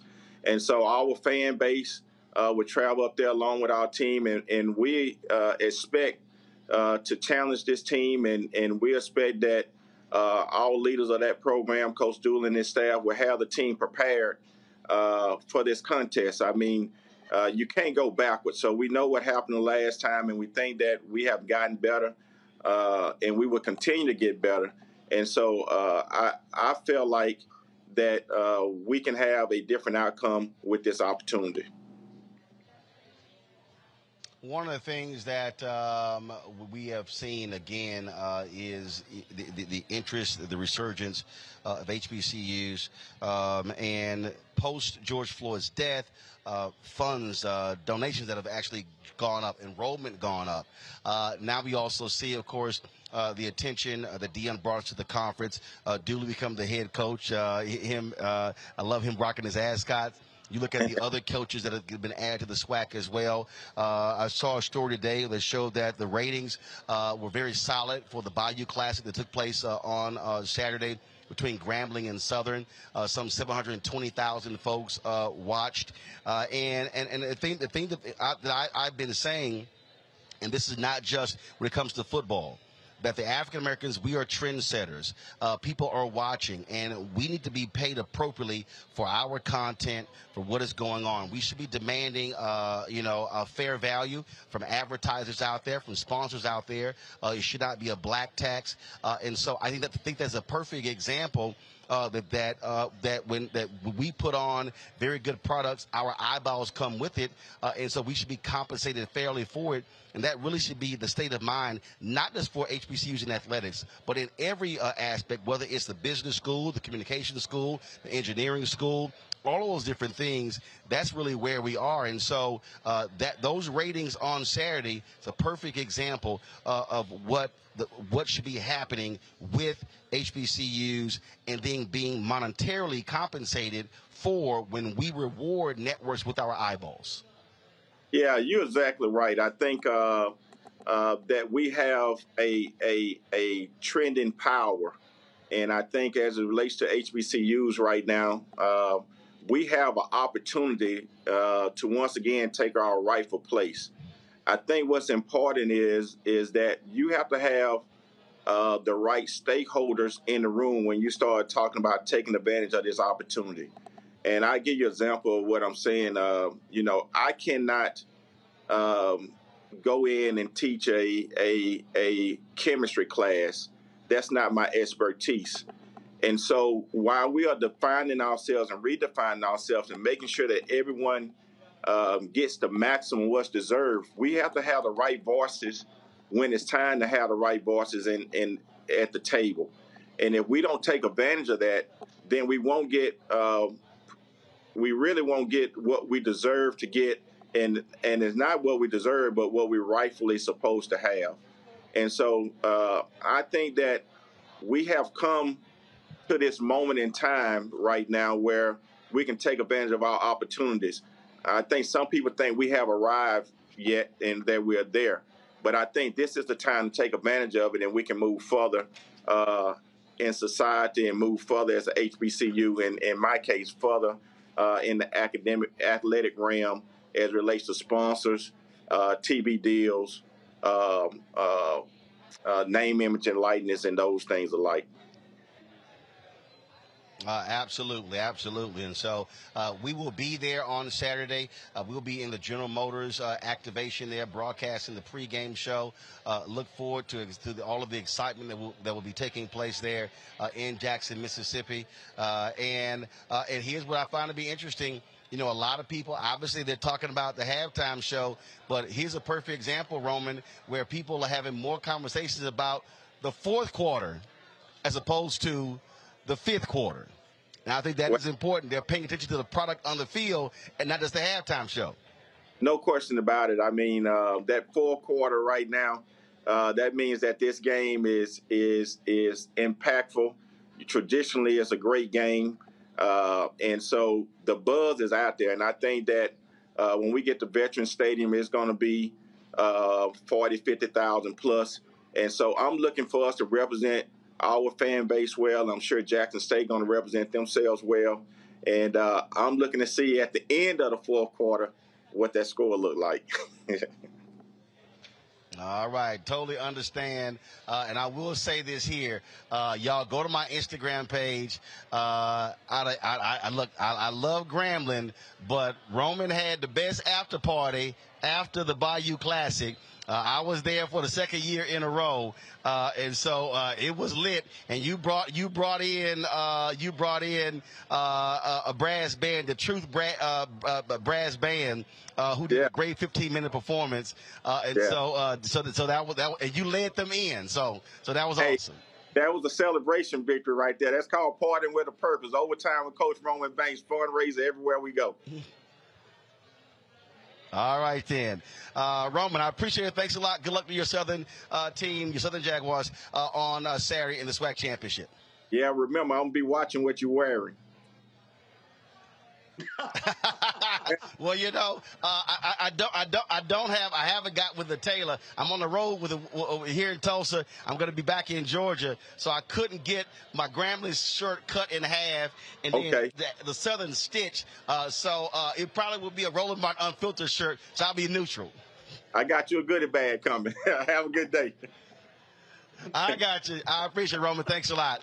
Folks, don't forget, we're going to be in Jackson, Mississippi, broadcasting from the SWAC Championship, powered by General Motors in their activation area. Look for us there. The pregame show. We got some great stuff lined up. Really looking forward to it. You can come there, get information on General Motors electric vehicles and other information if you like. So we look forward to being there. So we'll see y'all in Jackson. Come on by. Come by our booth. You see our tent. Come take selfies, all that good stuff. Really looking forward to being in Jackson on Saturday for the SWAC Championship. I'll be right back on the Black Star Network.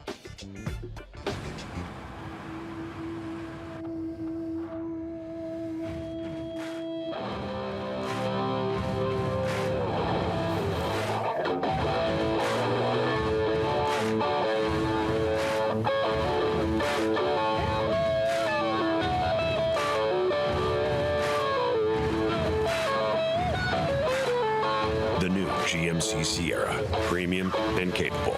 That's professional grade. Hi, I'm Anthony Brown from Anthony Brown and Group Therapy. Hi, I'm BB Winans. Hey, I'm Donnie Simpson. What's up? I'm Lance Gross, and you're watching Roland Martin Unfiltered.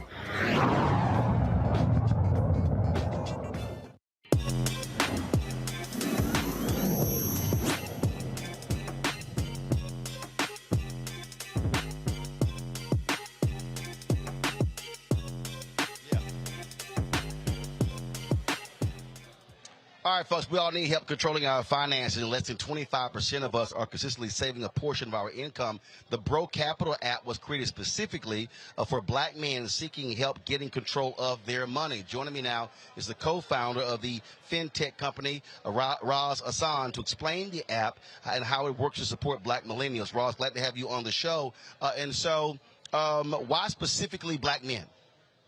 Thanks for having me, Roland. Specifically black men, because a lot of resources are currently available for black women. Bro Capital was founded in 2016 when black women were the fastest growing entrepreneurial group. They were the most educated group in the United States. And of course, we know black women have always been great about having networks that they can lean on to expand their capital and, of course, grow their income. So we wanted to specifically highlight black men as really the foundation of our families and how they can become better brothers, sons, uncles, fathers, so on and so forth. So we started with black men because we saw that there was, of course, a dearth of resources for them. When it comes to the app, how are you helping them when it comes to saving? Walk us through the process. So it's the research shows that less than 70% of millennials are able to handle $1,000 emergency if it were to befall them right now. So what we do is we provide a curated cultural community that allows black men to accrue their capital together in a way that they're able to invest in their own businesses, but also invest in the businesses of others. And so of course, developing a cash reserve for oneself, you're able to take care of those emergencies, whether it be a life milestone like having a child, or 2020, of course, when the world was at a standstill and many people lost their jobs. Many of the bros were able to lean on a cash reserve that they had built up and able to have something to fall back on. And so we've also made investments in the companies of the bros that are entrepreneurs on board. Questions from our panel. Robert, you first. Thank you so much for everything that you're working on. Can you talk a little bit about that gap that you were articulating between African American men and African American women, and how exactly you seek to ameliorate that and to bridge that gap as it exists today? Certainly. Specifically, looking at black men and even our own experience, right? Shout out to our sisters across the street at Spelman doing the great work that they're doing, right? Of course, at Morehouse. Black men, I think, are facing unique challenges. And doing the research around behavioral economics and finance, we find that black men and black women have different financial behavior. So taking them as two separate groups, of course, is important, but also having resources that are specifically for black men and not just for overall black people, because I think a lot of black men are getting pushed by the wayside in our current system. Scott? Hey, young brother. Hey, Scott Bolden, class of 84, Morehouse College. I'm glad to see you on the show doing your thing.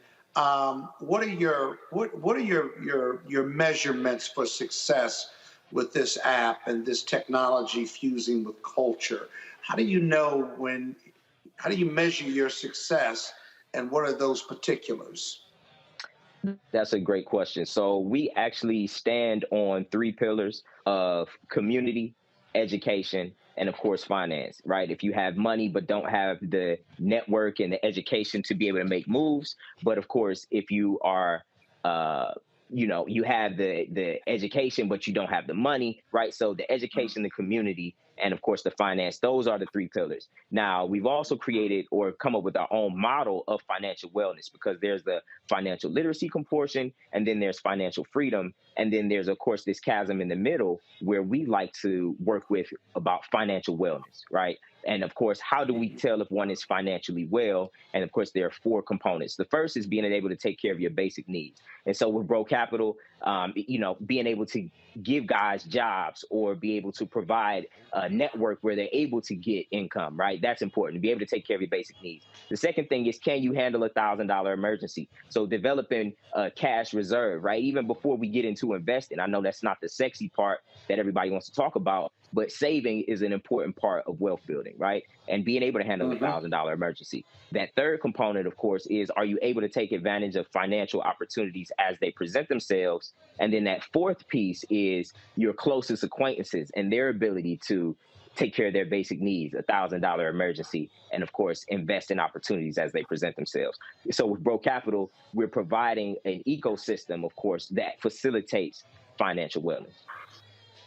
But if they get there, if I may, Roland, when they get there, though. Scott,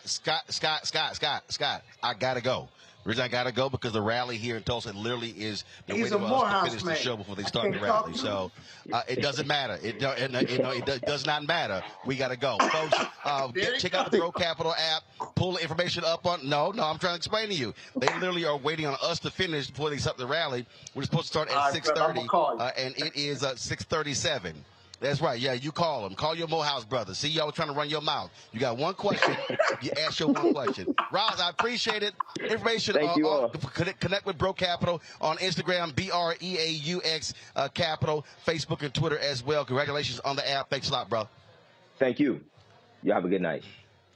All right, Scott, Robert, thank you so very much. Monique was stuck in traffic during the entire show. That's why she wasn't here. So, folks, thanks a lot. And so, folks, right now we're going to go to a quick break. We come back, we're going to have, of course, the rally beginning here. And so what you have here is you have the fight for the rally for the justice for Black Creeks.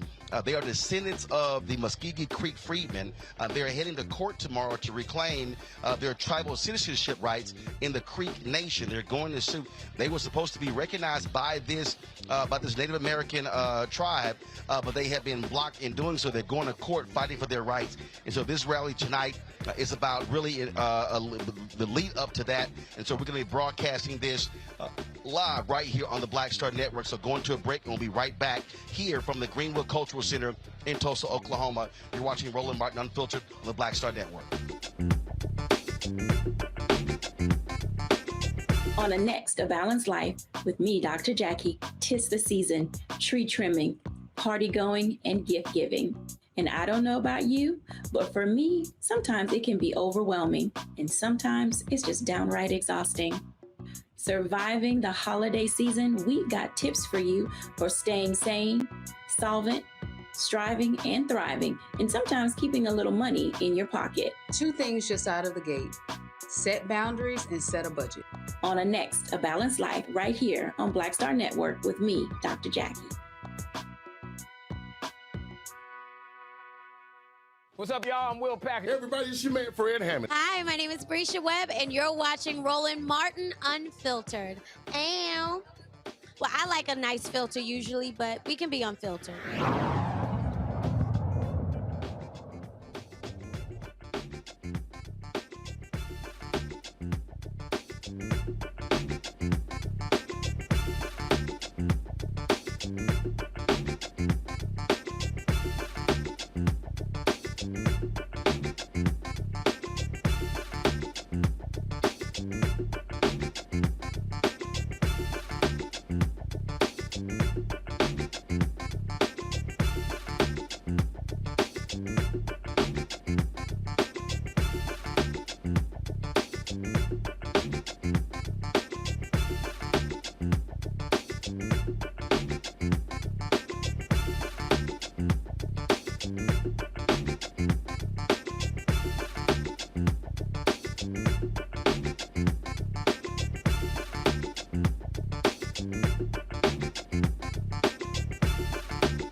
glad to be here tonight, raise your hand.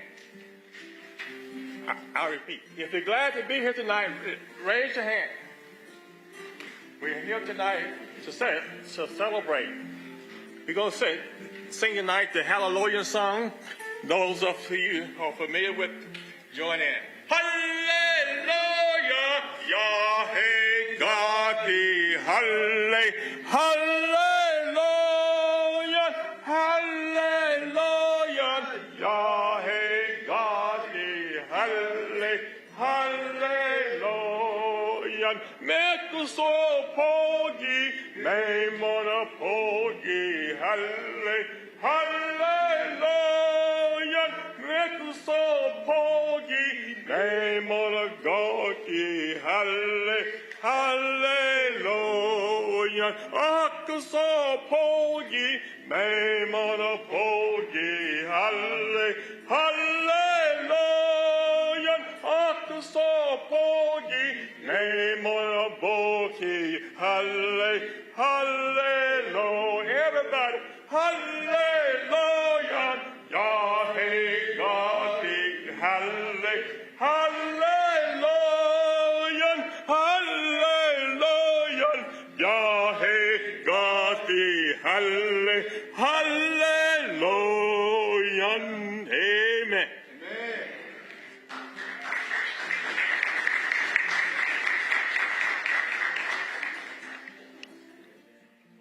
Good evening, everyone. My name is DJ Mercer, and I am a member of the Greenwood community, and I would like to thank Mr. Bailey for his song. It is a song of thankfulness, so I want to have the opportunity to give you all a time to thank Mr. Bailey for singing that beautiful song and leading us as we start this rally for justice for Black Creeks. It's very important to know why we are on Greenwood right now, because Greenwood would not have been able to be a part of it and being a part of Greenwood if it wasn't for Black Creeks. Black Creeks are co-founders of Greenwood, and justice for Greenwood requires justice for Black Creeks.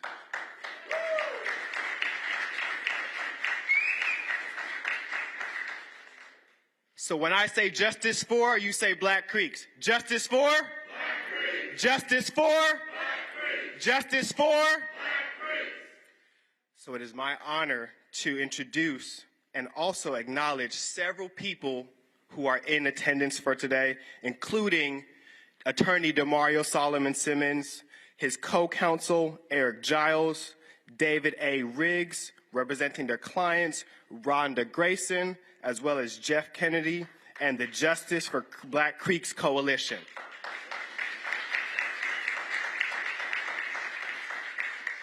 I would like to bring up Jeff Kennedy and Rhonda Grayson to the podium now. Justice for? Justice for? Justice for? Who are we? Who are we? Black Creek. Who are we? Black Creek. Who are we? Black Creek. Muscogee Creek. Muskogee Creek. Muscogee Creek. Black Creeks. Muscogee Creek. Black Creek. Muscogee Creek. Black Creek. Who are we? Black Creek. Who are we? Black Creek. Who are we? Black Creek. It's all right. There's a lot of us today that don't really know who we are. This journey's been long, and it has really been tiresome.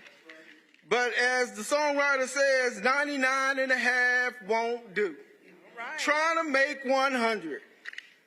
With that said, I'm just going to say, my name is Jeff Kennedy. I am a descendant of freedmen. Ben Grayson, number 5329, his great-grandfather was Chinny Chotke. He was documented as a half-breed, half Indian, half colored. But it also says that he married a black woman. So what does that mean to me? Anyway, I just wanted to also acknowledge Demario Solomon Simmons, his co-counsels, Eric Giles, David A. Riggs, and of course the Justice for Black Creeks. We really appreciate you all giving us this opportunity to just come and bring our fight and join our fight, because we know we can't do it by ourselves.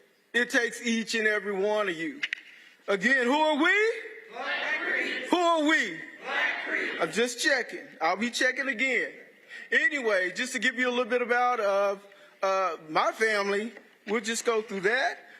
Of course, in the Civil War, my great-grand-uncle, Quash McLish, he also fought in the Second Cousin Colored, and he was also a private in the 1st Indian Home Guard. I'm just basically saying that to say that whenever there's a call to service, I know at least my family is there. Of course, both fought courageously in the Battle of Cabin Creek in '63, and also the Battle of Honey Springs. Those are the campaigns that was fought in Indian Territory, in case you all didn't know. My family served in the House of Kings and the House of Warriors. We're also listed as the Graysons of the 1967 Creek Law Book. It's really been amazing just waking up and finding out that being in touch with my Africanized Center, I used to think, oh, this is amazing, but to look at the paper and say, Freedmen, who are these people? Where do they come from? To find out that they're talking about me. But for the most part, my name, or they've been calling me all these other names. And it didn't really work for me because nobody wanted to talk about it. Nobody wanted to talk about their past to their kids, and so we couldn't pass down those traditions. Virtually, we really don't know who we are. But with that said, moving back, we were also listed on the 1898 census. We did get the 160 acres. So if you are a freedman, your ancestor did receive that 160 acres. I just want to, somebody hear me there? Yes, most people believed in that 40 acres and a view. We got the 160. So if you had 10 members in your family, each one of those family members got 160 acres. So if you had 10 people in your family, that's 1,600 acres. What you going to do with that? There you go. Anyway, make a long story short, 1938, moving forward, we're in a tribe, we've got our land. The 5 civilized tribes wrote a letter to the solicitors. And they asked, how do we eliminate the freedmen? So again, they're talking about us. We're some of the most documented people. We can go back about 5 generations, whereas everybody else can't. We're the only ones in the nation that's got an 1890 census. They said the 1890 census for the United States had burned down. We're documented. So if anybody want to challenge that, let them challenge those documents from 100 and 50 years ago. You can prove this.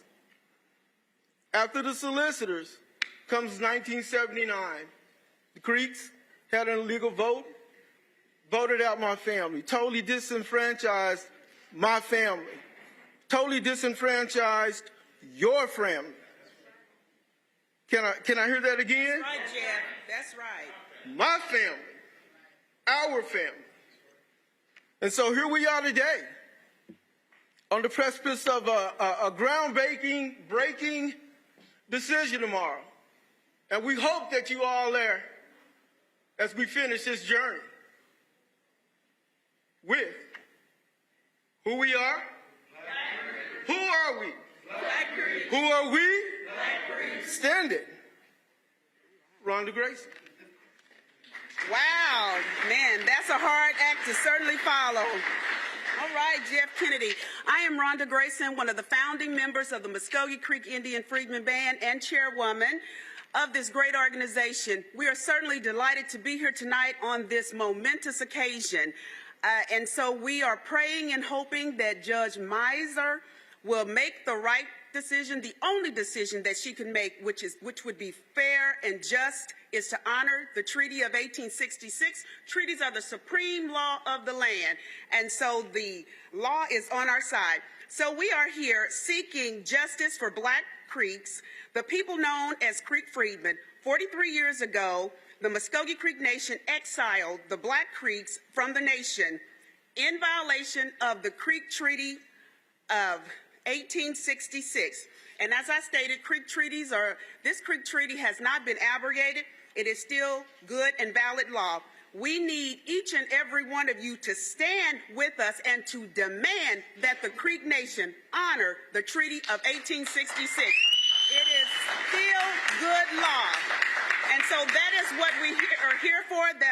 This is the occasion that we're here for. And before I sit down, I just want to stand and thank Attorney Demario Solomon Simmons. He has been on this journey with us for a very, very long time. I've known him ever since he was a young lad. He's been on this journey with us, and I kept that phone number. I kept it close because I knew we would need it for such a time as this. And thank God for clients like me, because clients like Jeff and Sharon that harass him and get on his nerves, but then there's this good client, Rhonda Grayson. Isn't that right, Demario? That's right.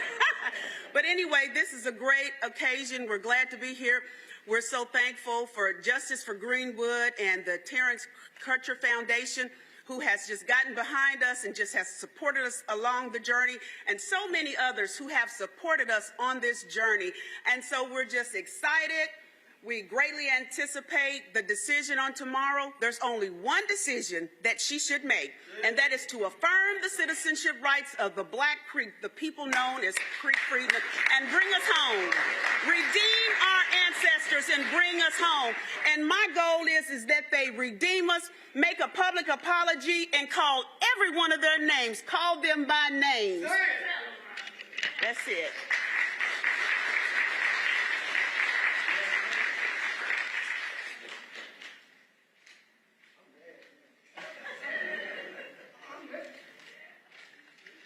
Justice for?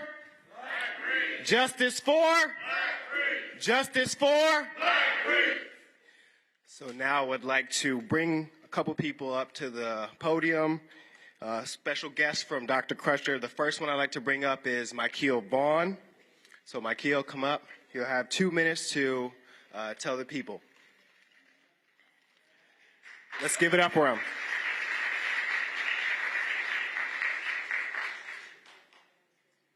So good evening, everyone. My name is Michael Vaughn.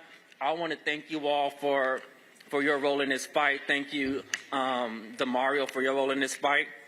I am here on behalf of my family, who can't be with us right now. I just want to say that my great-grandmother, Maddie Roberts Myers, was an old woman when I was born, so she might have been too old to join us in this fight, but she wasn't too old to share our family heritage and her story as a 100-year-old Black Creek woman.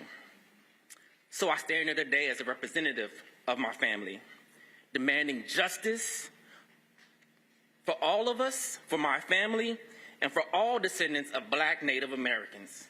Thank you.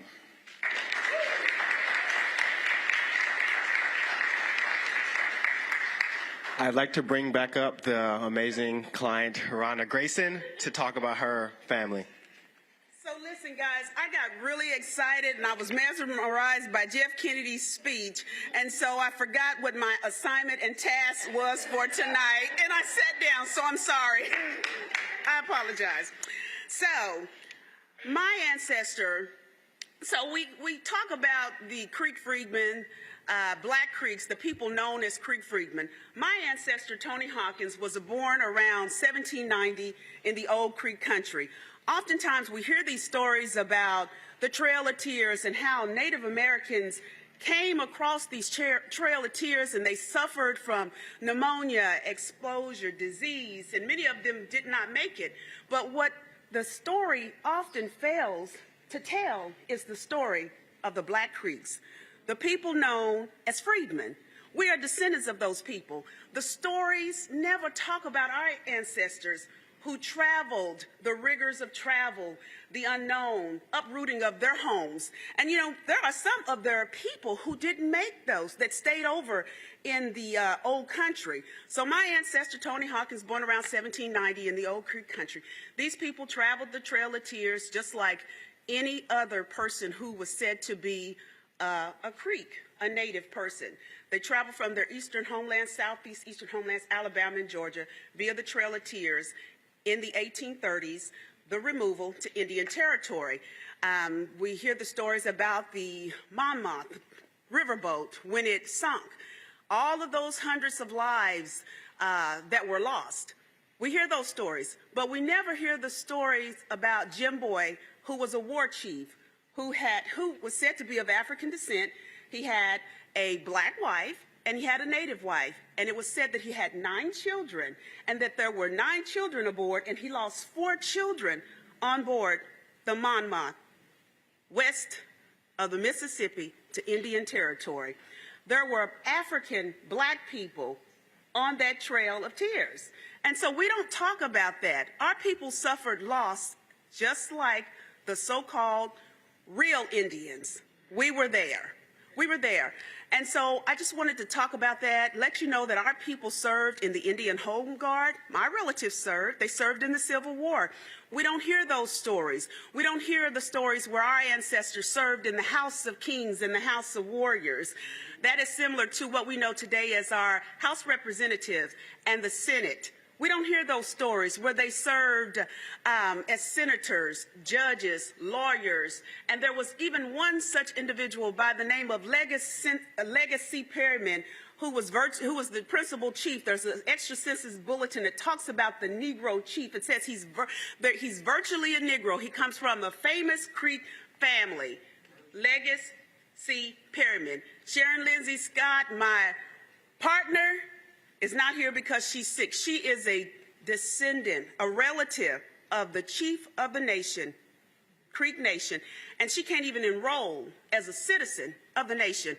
Our people served, as I stated, in the House of Kings and in the House of Warriors. We're going over to the courthouse tomorrow to get a decision whether we can be back in the nation, and our people served in that court. Isn't that amazing? It's really sad, and it's embarrassing, and it's really embarrassing. The whole state of Oklahoma should be outraged that this is happening in the 21st century. So I just wanted to come up and talk a little bit about my family. And so, as I stated, it's a travesty for us to serve in high positions. And oftentimes people ask me, why, Rhonda? Why do you fight this fight? I said, because I have a responsibility. I don't have a choice. If my ancestors could travel across the world and make it to Indian Territory so that I could stand and work in corporate America, so that Jeff Kennedy graduated with distinction from OU as an architect, for him to be able to stand, for attorney Demario Solomon Simmons to graduate from the University of Oklahoma, and he's an attorney, fighting for the rights of hundreds of thousands of Black Creeks. we have a responsibility to stand. We should stand and we should fight. That's why we fight. And we will continue to fight. And if the decision tomorrow is to continue to exile us from the Creek Nation, we will continue to fight. Are we tired? Yes, we're tired. But we are going to continue to fight until victory is won. You know, our ancestors, they fought for us, and we have to fight for them. And we are going to continue to fight. Yes, we could be doing something else. We could be traveling across the world, but yet and still, we fight because we have a responsibility to fight. And so I think I've talked enough here. So I'm going to call our next guest to speak up. The guest next guest, let's see here. Christy, have you spoke? You haven't spoke, have you? Christy, come up and speak.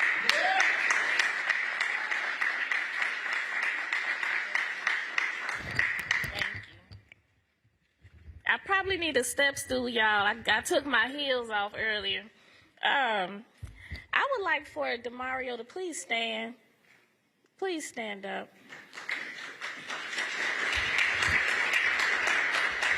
Everyone, please just give him some love. Y'all can do better than that. Give him some love.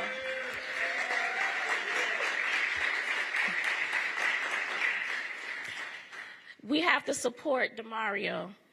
If he calls, answer. If he asks you to be here, be there. We got to support him, okay? My name is Christy Williams. I am a Creek Freedman descendant. I am the great-great-granddaughter of Supreme Court Justice Jesse Franklin, who came on the Trail of Tears as a slave to the Creek Nation, and he was appointed to the Creek Nation Supreme Court in 1874. And he also did serve as a representative in the House of Kings. I spoke today at the press conference, and I know people have probably watched the news today, but I just want to keep it on your minds that the Creek Nation is at the White House. They will be there all this week. They're on TV, going live. You can watch it. They have a seat at the table. They have a seat at the table, y'all. And that's not a good thing, but it's okay. But they have a seat at the table. And this is the same tribe who stood with the Confederacy to protect their sovereign rights to have black people as slaves. My people, our people, us. Think about that. And they are at the White House right now. When we talk about the Article 2 of the 1866 treaty, Article 2, they are violators of that treaty. They are violators of that treaty, but yet they have a seat at the table at the White House right now with our president, Joe Biden. The U.S. government co-signed that treaty. The Creek Nation signed it. The U.S. government co-signed it. They could stop this right now. Right now, they could stop it. But they don't. They send mass support for voter rights in Georgia, and rightfully so. Rightfully so. But what about the black people right here in Indian Territory, now called Oklahoma? And see, there's a lot of conversations right now, right, around reparations. But right here in Oklahoma, we have a more broader conversation about reparations. We're fighting reparations nationally. We're fighting reparations for the 1921 Tulsa Race Massacre that Demario's also been fighting for. We have 3 survivors left of that. Right? We're fighting, trying to get bodies out of the mass graves that they keep reburying, women and children that they're not telling you about. And then we have to fight the tribes. We have to fight like no other black people in this country. While we still have the same fight, we also have different fights right here. Right here. And you all have to know that. So not only do we have to push the Creek Nation to do right, we got to push our president, Joe Biden, who stood in this other room during the centennial to say, stop this, make them do right, because they can say, you know what, we're not going to help you all if you are going to continue to violate your freedmen. In that term, it's a badge of slavery. It is a badge of slavery they are forcing us to wear. That they are forcing us to wear. So I just really want y'all to think about that. Just think about that. And it's Eli Grayson, who's been on the battlefield for a long time, fighting for Creek Freedmen rights. He has said the only thing that they have not done, the only thing that they have done in Article 2 of the 1866 treaty is they haven't put physical shackles on us. That's the only thing. But you have a share, you have a right to the equal share of the land that's in that treaty. I have a right to that. You have a right to that. You have a right to the share of funds. I have a right to the share of funds, health care, housing, education, and we are denied that because they kicked us out of the tribes in 1979. In 1979. So if you're able, I haven't been able, I've been denied, but if you apply for your Creek citizenship, and if you get it, don't apply this wanting a card tag. It's a lot more that goes into this. And I don't care what tribe it is. You have rights, and we have to build an economy within an economy because that's what we did before. We built Greenwood. We built Black Wall Street. We existed here way in 1832 before, I think 1829. We existed here. We were building. And so I just want to just keep that on your minds. But I also want to leave you with this. Joe Biden, when he was here, President Joe Biden, he said, we can't just choose to learn what we want to know and not what we should know. We should know the good, the bad, everything. That's what great nations do. So, Creek Nation, you can't cherry pick what parts of this treaty that you want to go by.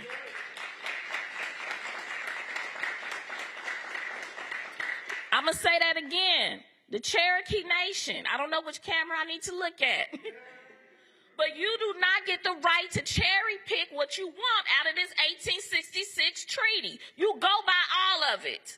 All of it.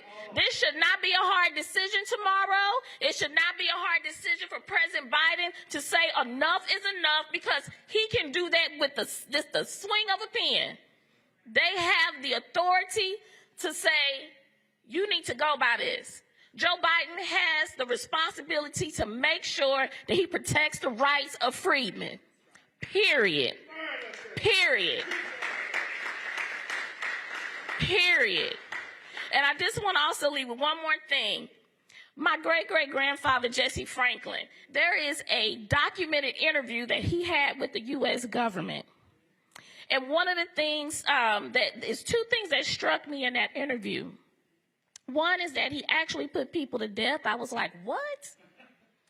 But the other thing is when they asked him, they asked him, are you black? He said, I'm Creek. Thank you.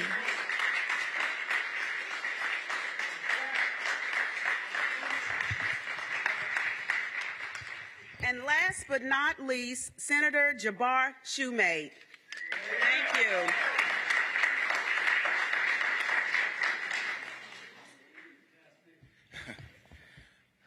Good evening, and thank everybody for coming out. And I just want to say what was in my ear after hearing my dear sister Christy say a few words is that I really do feel change is in the air. And we know Brother Baldwin said that, nothing really can be changed until it's faced. And I want you all to give Attorney Demario Solomon Simmons a round of applause for making sure that this issue is faced. We can do better than that. We can do better than that.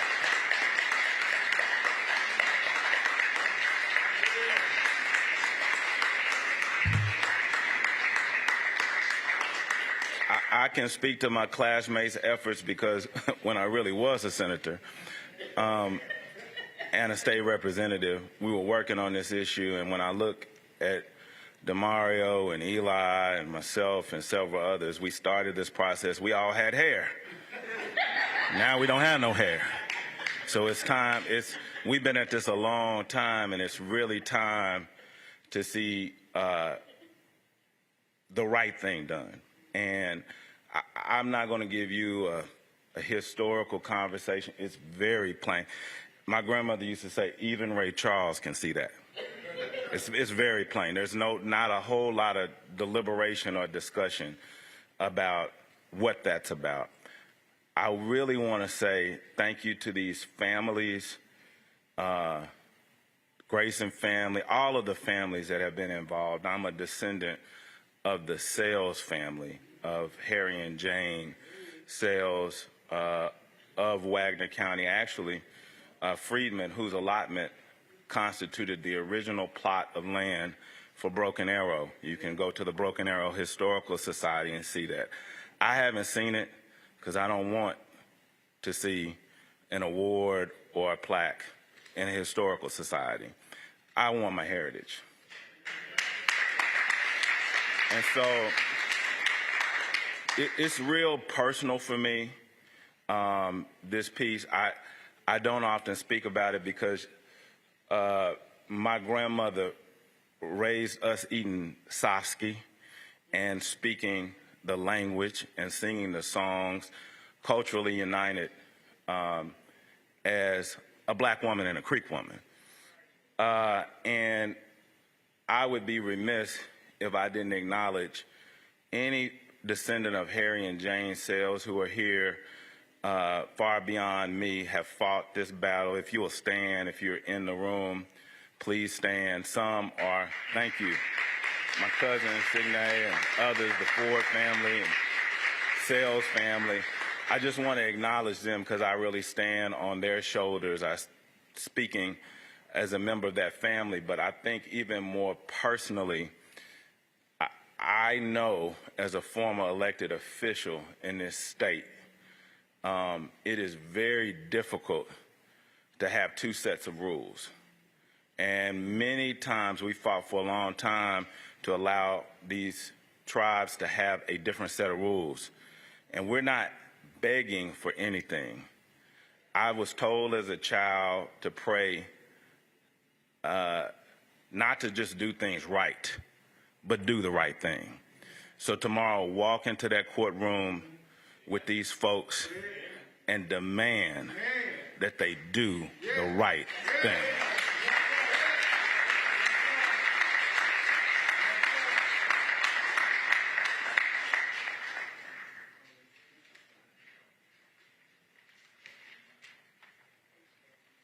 Next, I would like to bring up Paige Clark on behalf of Terrence Crutcher Foundation.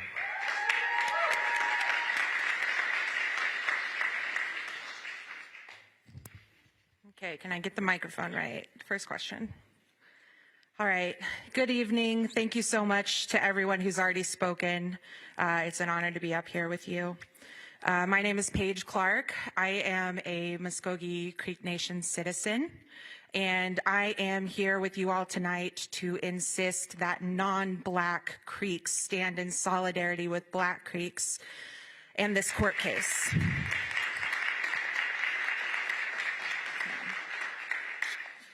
There is no room for anti-Black racism in the Muscogee Nation.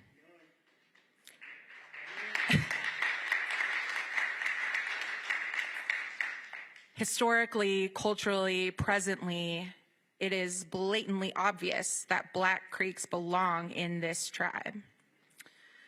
Not only is it immoral to deny citizenship, but it is illegal according to our own treaty. I know so many non-Black Creeks who quietly support this court case, who quietly stand with us and what we're talking about. But I am here tonight to proclaim loudly that non-Black Creeks shout this from the rooftops. So thank you to all the families. Thank you to everyone who's fighting. It's really, really appreciated, and you're not alone. Thanks.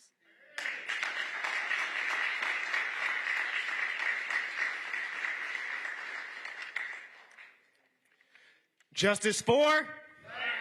Justice for? Justice for?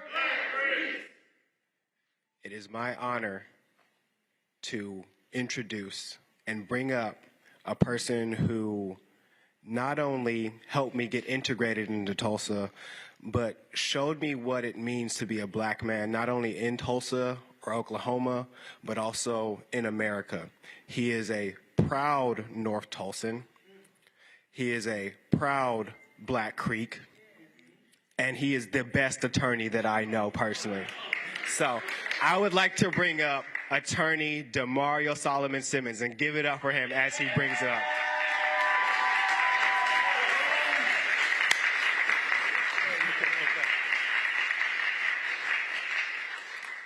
Man, this is awesome. I want to give y'all my whole case tomorrow, but I'm going to do that. You know, it's funny because growing up, and my father's here. Dad, stand up. That's my father. He flew up here from St. Petersburg, and he said, man, you didn't tell me how cold it was. He used to come pick me up for visitation, and he would talk to me all the time about we had a Black chief, Creek chief, and we had all this land, and we came from Trail of Tears, and I'd be thinking, man, you don't have to lie to kick it. You know what I mean? Like, you don't have to tell me all that, man. We can just hang out. And when I found out and really realized that that was accurate, it just blew me away. When I found out that from my father, who was a Creek citizen, my grandmother, Johnny Mae Simmons, was a Creek citizen. Her father, John W. Simmons, Creek Road, 421, born in 1900, Creek citizen. His father, Jake Simmons Sr., and mother, Rose Simmons. Her father and mother and father and mother, going all the way back to the late 1700s. We have to understand something, that when we talk about this badge of slavery, Creek Freedmen, that they forced upon us, frozen us in time. Some of our people were enslaved by the Creek Nation. That's true. But there were also Black people here when Columbus got here that were part of the Creek Nation. That's true. And we have to understand that regardless of how we got here, enslaved or free, our people deserve the right to be who we are. The treaty is clear, and I know we keep pointing to it because earlier we had it up here. But it says specifically that among the Creeks, if you know it, say it with me, are many persons of what? African descent, who shall have and enjoy full citizenship and the rights and benefits thereof. That's the treaty language. That's what's in front of the judge tomorrow. That is what she has to decide. Is the Muscogee Creek Nation a nation of laws or of men and women? Is the Muscogee Creek Nation, as the famous quote goes, great nations like great men keep their word? They had their word in 1866, June 14th. And that document was negotiated and signed by 5 individuals. One of those individuals was my 4-time great-grandfather, Cal Minko. He signed that treaty. You can look it up, but they erased him from the Creek Nation's history. You don't see anything about it. She talked about Legacy Perryman. That's another blood relative of mine. Mose Perryman, the founder of Tulsa, basically. Direct descendant from him. Yet they're going to tell us we're no longer allowed to be in the nation. It's a travesty. It's ridiculous. It's ridiculous. I want to acknowledge a few people before I continue. First and foremost, I want to acknowledge the Muscogee Creek Indian Freedmen Band, Rhonda and Jeff and Sharon, who's now here. Give it up for them again.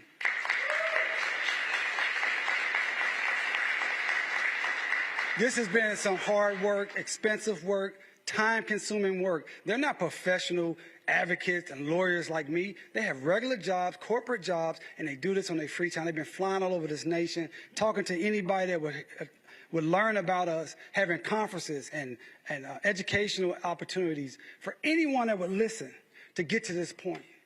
I want to thank my staff, the Justice for Greenwood staff. If you're here, you see me in a purple shirt.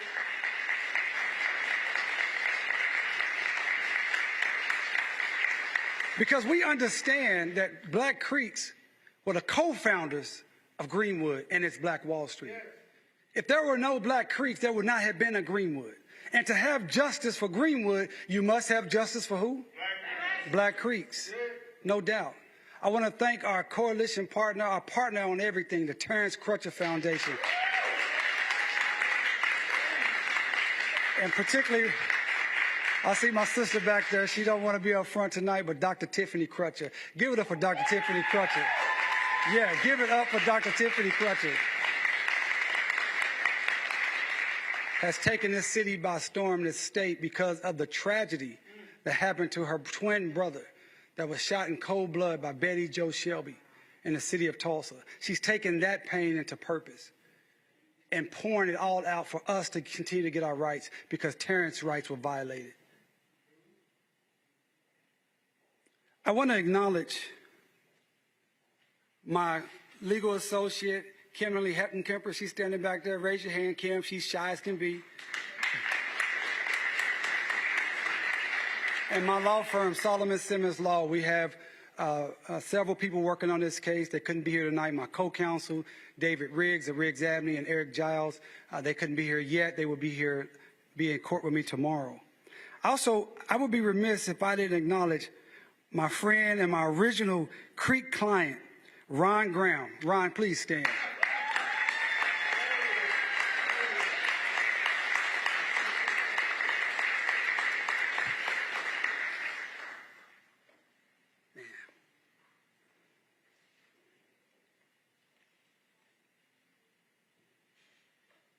I was in law school, and I met Marilyn Vann, who's another great advocate of this issue, and I met Ron Graham, and they were working on this case by themselves, pro se. Ron was fighting the Creek Nation on a typewriter, and they asked me would I help, and I didn't know nothing. I said, yes, I'd love to help, and I got involved in the case, and I said, man, this is bigger than me. I can't do this. I'm just out of law school. And Ron, the co-plaintiff, Fred Johnson. Mr. Johnson died several years ago. He was a lovely man.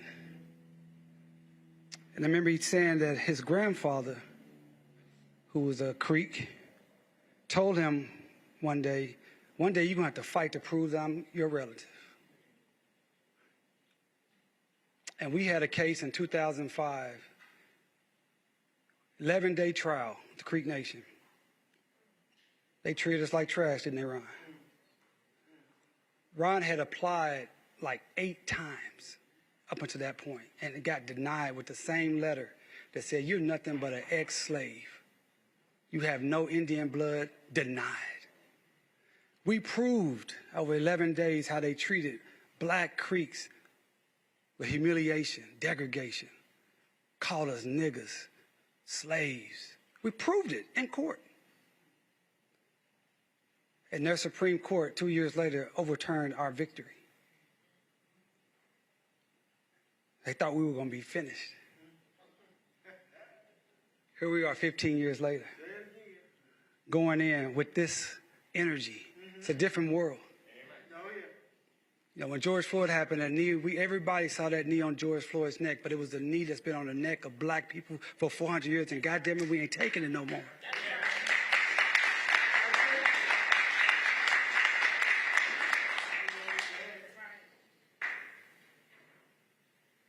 My grandmother, Johnny Mae Simmons, who passed away, be 3 years next month, was one of the plaintiffs in this case. She was 87 when she passed. She was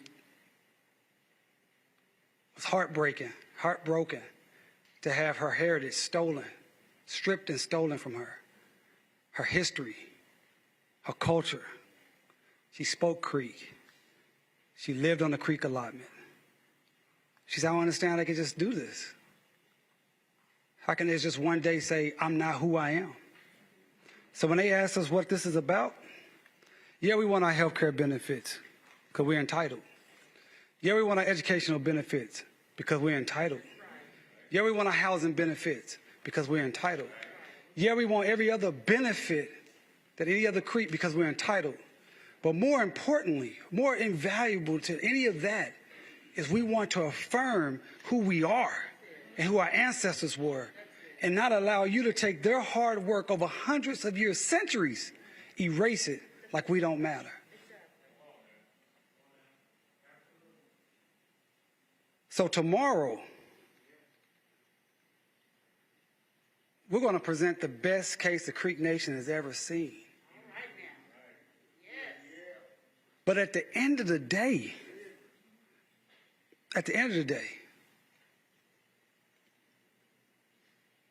we're going to show that treaty. We're going to lay it out on the PowerPoint, and we're going to read it. And we're going to ask the Creek Nation, now, aren't you the same nation in 2020 with the McGirt decision? You said that the Treaty of 1866 is valid? Are you the same nation? Are you the same nation? Because you went to court on the Treaty of 1866, right, Eli? On Article 3. I'm here in court on the Treaty of 1866, Article 2, baby. So either you're going to be a hypocrite or you're going to follow the law. It's that clear. What you say, Chrissy? Yeah.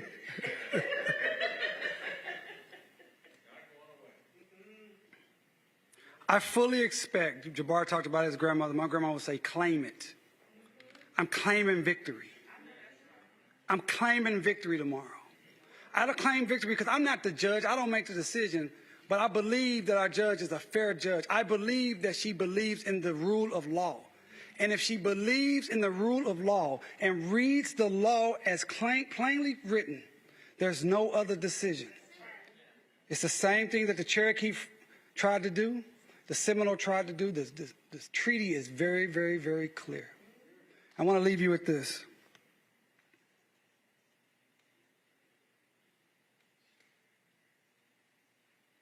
In 1860s, the Creek Nation chief, Samuel Chakotay, he went and fought for the Confederacy to keep enslaved Africans. When they lost that war and the treaty was signed in 1866, that same guy who was fighting for the Confederacy became the chief, one of the chiefs of the Creek Nation. And one of the first things he did was to fight Black Creeks of getting our per capita payment.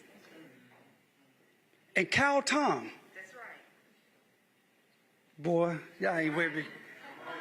Cal Tom, my direct ancestor, had to get on a train from Leavenworth, Kansas, and travel to Washington, D.C. to go to Congress, the Senate, and say, this is what they're doing to my Black Creek people. And here I am, 156 years later, with all of you going to the Creek Nation and saying, look what you're doing to my Black Creek people. That's why I'm claiming victory. That's why I'm claiming victory. That's why I'm claiming victory. I'm walking in there with Cal Tom. I'm walking in there with Jake Simmons. I'm walking in there with Johnny May Simmons. I'm walking in there with Silas Jefferson and John Jefferson and Melinda Cal Tom and Rose Simmons. I'm walking in there with my ancestors, your ancestors, and we're going to walk in there with victory. We're going to be plain spoken, stand up straight, and tell that court to give us our victory, give us our citizenship, and give us our benefits.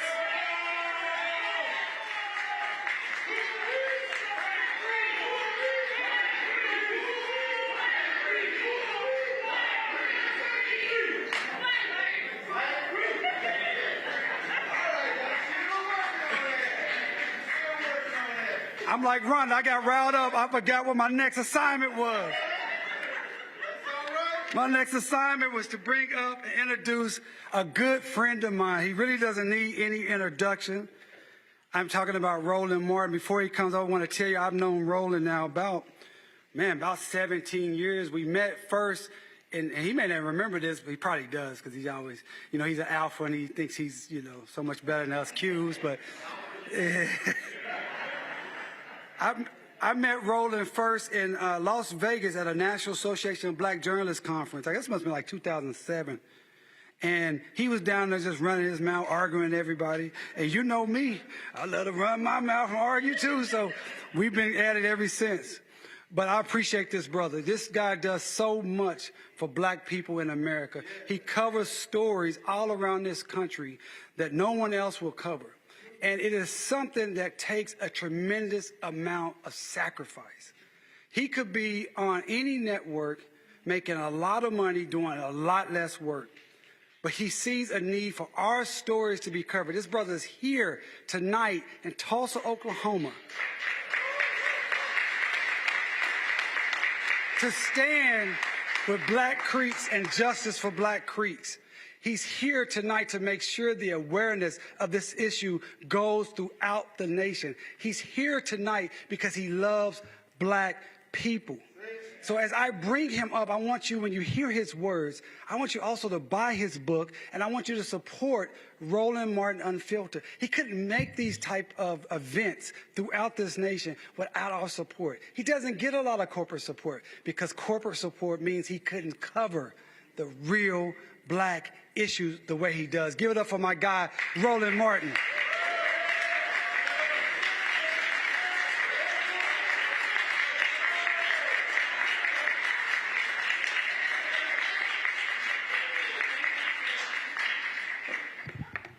All right. I appreciate it. And DeMario says he likes to argue, but he can't out-argue me. You might be a great attorney, but you cannot out-argue an alpha. You know better than that.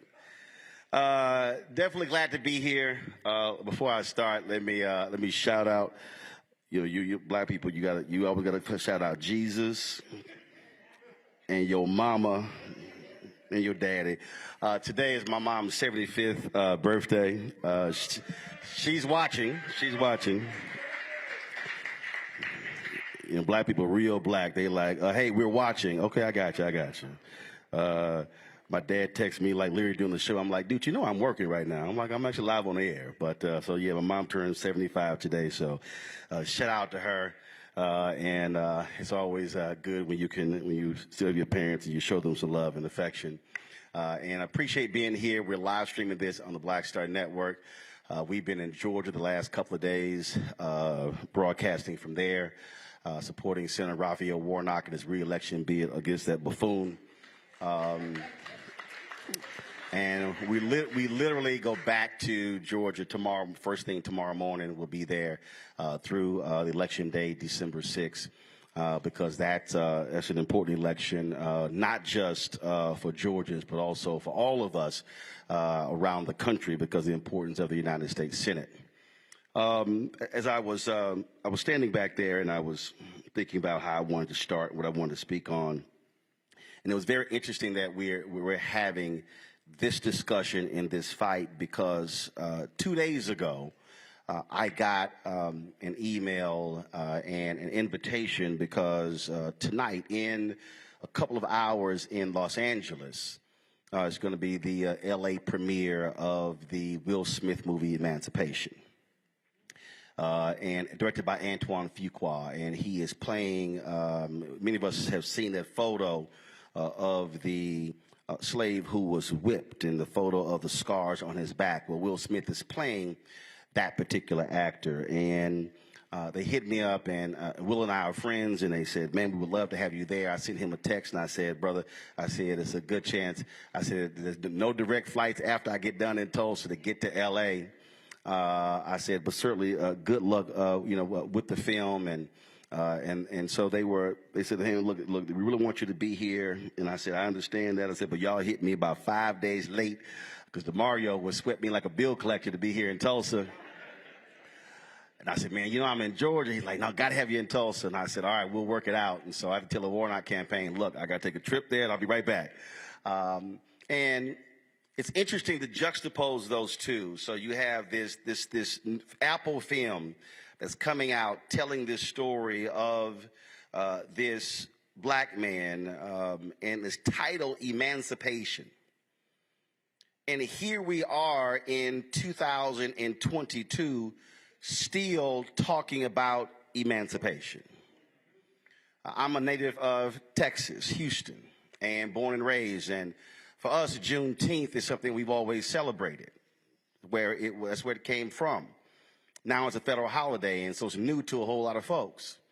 And there were people who were saying, well, I don't know who asked for this. And that was quite offensive to those of us in Texas, because we fought to make sure it was a state holiday. Because even though we were celebrating Juneteenth, which was when the slaves in Texas found out 2 years later they were actually free, Juneteenth was always about emancipation, not just the celebration of the ending of slavery, but also still the continuing quest for freedom. And if anybody understands the history of black folks in this country, we have been on a consistent quest for freedom and have never actually achieved freedom in this country. Now, allow me to unpack that. When I say we have never actually achieved freedom in this country, passing Reconstruction amendments giving us the right to vote, giving actually black men the right to vote, the 14th Amendment, with Equal Protection Clause, those were not actually, that wasn't emancipation, those were laws. Dr. King talked about be true to what you put on paper. He said, our challenge to America is to be true to what you put on paper. So what DeMario just laid out is to this Indian nation, be true to what you put on paper. If this was the commitment, then word is bond. But unfortunately, in this country, black folks know word has not been bond. Even when laws were passed, we know what happened. Even when laws were passed that supposedly granted us freedom, the 1860 Civil Rights Law, and on and on and on, we know how they were circumvented in this country. And you have people today who say, well, institutional racism just simply does not exist, but those are folks who are living in fantasy land. Because you're still seeing the effects of that. You're seeing the effects of how we have been ignored financially, educationally, when it comes to health. When you see, anytime there's a health stat, it's a good bit black folks are likely dying at a higher rate than anybody else. And then folks say, well, I don't quite understand what the connection is. Well, the through line is black, black, black, black, black, which mean racism, racism, racism, racism. And what we also have seen in this country is that when we have fought to change America to live up to what it put on paper, everybody else has benefited. Let's be real clear. The fight for freedom and emancipation by African Americans in America has benefited Native Americans, Latinos, Asian Americans, women, gay folk, lesbian folk, take your transgender, take your pick, because we understand when the law is changed, it's not just benefiting us. But even when we fight to do that, there's still a fight after the law has been signed. Because it's one thing to change the law, but it's another to actually make it real. And see, that's the real challenge. If you read Dr. King's book, Where Do We Go From Here, Chaos of Community, he said it didn't cost America much to allow us to swim in swimming pools, to go in parks, for us to be able to go to restaurants. He said, but the question is, will America write that much larger check? And that really is where we are in 2022. We have folks who say, well, man, why do we have to keep fighting? Well, first of all, if you are black in America, you are born having to fight. In fact, if you really want to go there to understand the plight of African Americans, when you look at the black mortality rate, when you look at black women dying at a higher rate just to have children, hell, we're fighting just to be born. We're fighting just to get prenatal care. So really, the fight for black folks exists before we've been born. The fight exists in the womb. And so it simply comes with being black in this country. And so what I say to folks who are younger, they say, well, why do we have to do these things? It's called your turn. It's called batter up. It's called tag in. Because Jackie Robinson wrote, his book is called I Never Had It Made. He wrote, if one black person is not free, I never had it made. And that's really what this is about. There's somebody here, you might say, well, or somebody who's watching, they say, yeah, but you know, I ain't Black Creek. That ain't got nothing to do with me. Yes, it does. Because today is Black Creek, tomorrow could be you. Right now in Tennessee, they determined that Tennessee State University, HBCU, has been underfunded to the tune of $577 million. And just a few weeks ago, they're interviewing the president of Tennessee State University, trying to figure out why they had this explosion of black students coming to the university and why they had to put them in hotels and saying, well, you knew you didn't have the space, but then why you were sitting and put them in hotels. Well, why in the hell you ain't giving them the $577 million to build dormitories? And so I've said to some people in North Carolina or in Ohio, that's still a fight for us. And so when we fight for the money in Tennessee, then we got to go to Maryland and fight for that money. Then we got to go to Mississippi and fight for that money. Because the reality is, where there is a fight for freedom and equality for black folks, we all have to be there.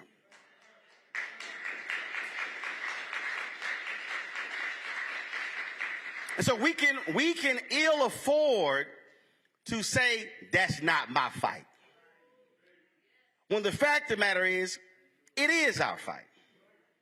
We were here for the 100th anniversary of the race massacre.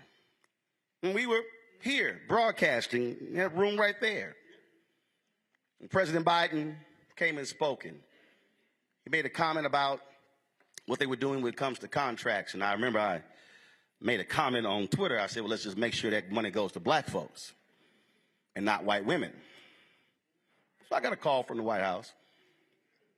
The next day, as I was at the airport, they were not happy with what I tweeted.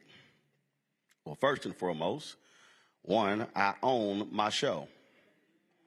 I own my network, which means I don't have a boss but Jesus. So you can't call somebody to get me to stop doing something because ain't nobody to call above me. And when I got the call, I said, well, what did I say that troubled you? Well, I mean, you got to give us a shot. I said, I'm going to give you a shot, but I'm going to hold you accountable to what gets done. Because I'm not interested in simple announcements. We've been fighting for black-owned media, and I was in a conversation with a major automotive company, and I told them, I said, I won't praise you for a press release. I will only praise you when you make direct deposits. And there, some folks have come to me and they say, well, man, why you got to go so hard? I said, because if you ain't talking about money in America, you're not having an American conversation. It reminds me of that scene from Malcolm X when Brother Johnson got beaten by the cops and they went to the police station and they said, go get some help. And then they call the ambulance and the cop turns to Malcolm X, played by Denzel, and he says, all right, you got what you wanted, now y'all can go. He said, no, I'm not satisfied. That actually has to be the position for every single one of us, whether we're talking about Tulsa, the state of Oklahoma, or anywhere else in America. Our position has to be, I'm not satisfied.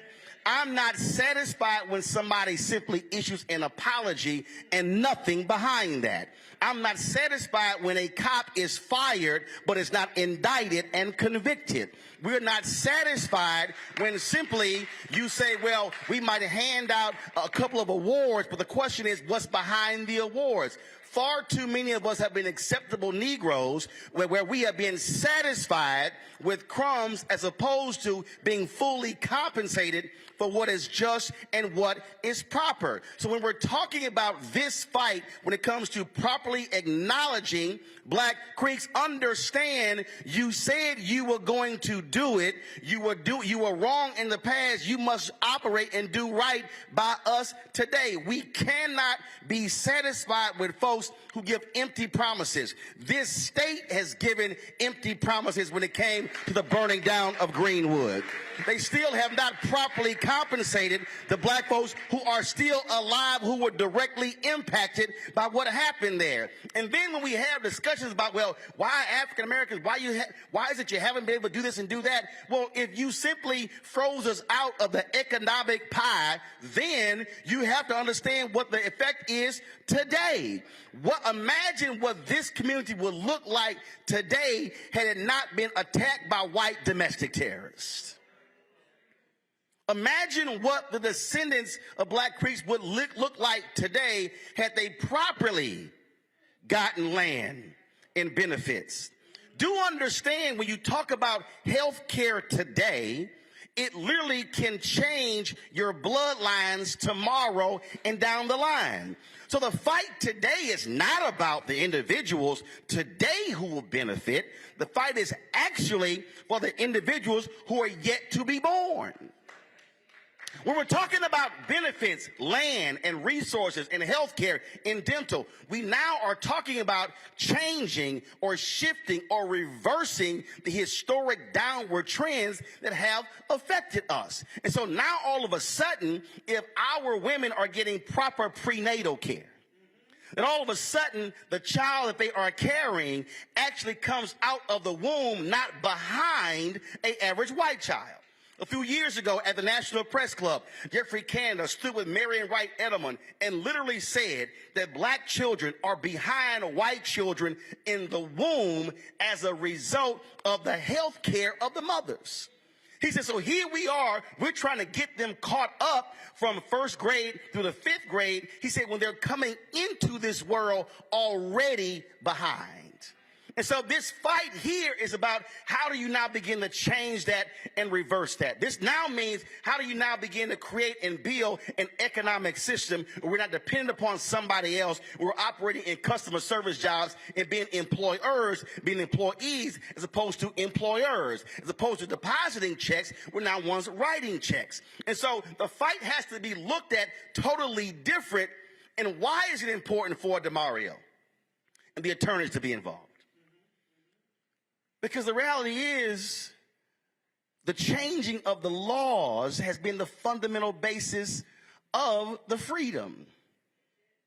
We can talk about, and I'm not diminishing protest. Those were valuable. They are valuable. They serve a need. But the reason the Black freedom movement was so powerful, because you had action in the streets and action in the courts. The streets helped the action in the courts.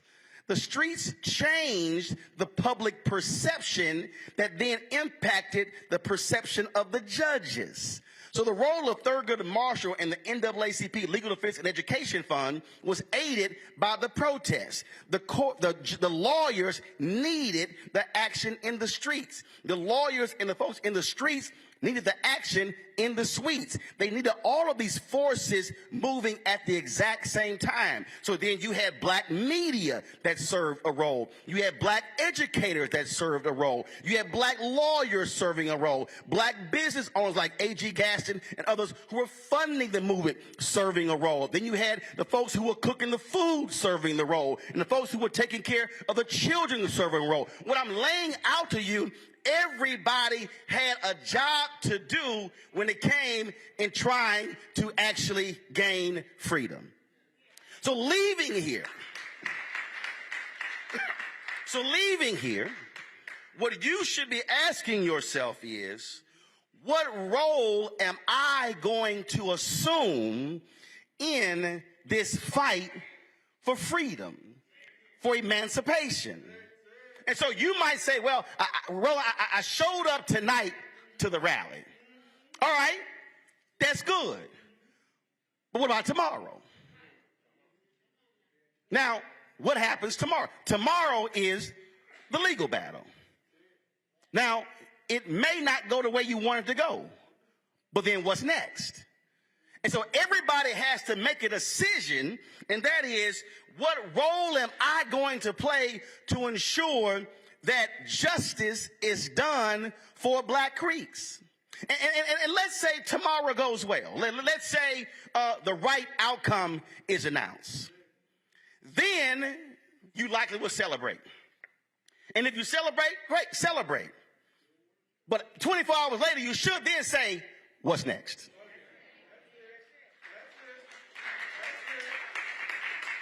Because our history tells us there's always a what's next. I go back to, I'm not satisfied.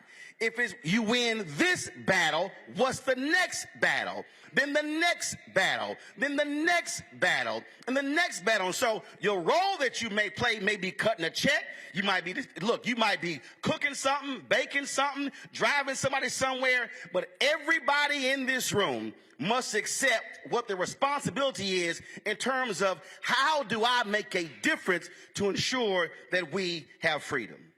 Which then means that when you leave here, call one or two other people and say, I need you in this battle with us. And then they might tell you, well, look, I don't know nothing about this. Fine, I'm going to educate you on this because, see, then you take this room and you've got more than 100 folks here. So then imagine if all of a sudden you now, if every person in this room calls 5 people, so the next gathering now has 500. And the next time, all of a sudden they say, well, no, we can't have this. The next one sitting in this room. We got to go into the big room. And then after you go into the big room, you may say, well, look, to the next one, if 500 call 5, that means the next event's going to have 2,500. We can't have this in the big room. We're going to have to go across the field, across the street, because we can't accommodate that. Now, that's not DeMario calling them. That means you calling 5, and you calling 5. And you calling 5, and you, and you, and you. That means that you have decided to be personally invested in this, and then when you achieve the victory, then when you begin to say the what's next, then you begin to say, now who are we going to turn our attention to next? Because once you take this room and the mushrooms to 500 and 2,500, now all of a sudden you now have soldiers on the battlefield for justice, where you have generals like DeMario and Tiffany and others who are leading and organizing and strategizing. And so can't no general win no war unless they have troops ready to do battle. So what we have to decide is whether we're willing to fight, and you can be Black, you can be white, Latino, Asian, Native American, don't matter.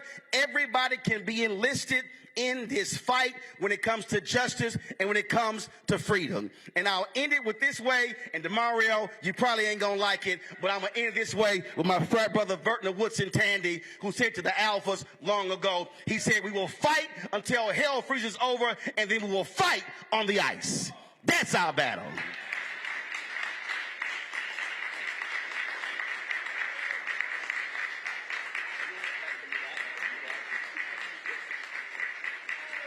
Give it up for Roland Martin. Give it up for Roland Martin.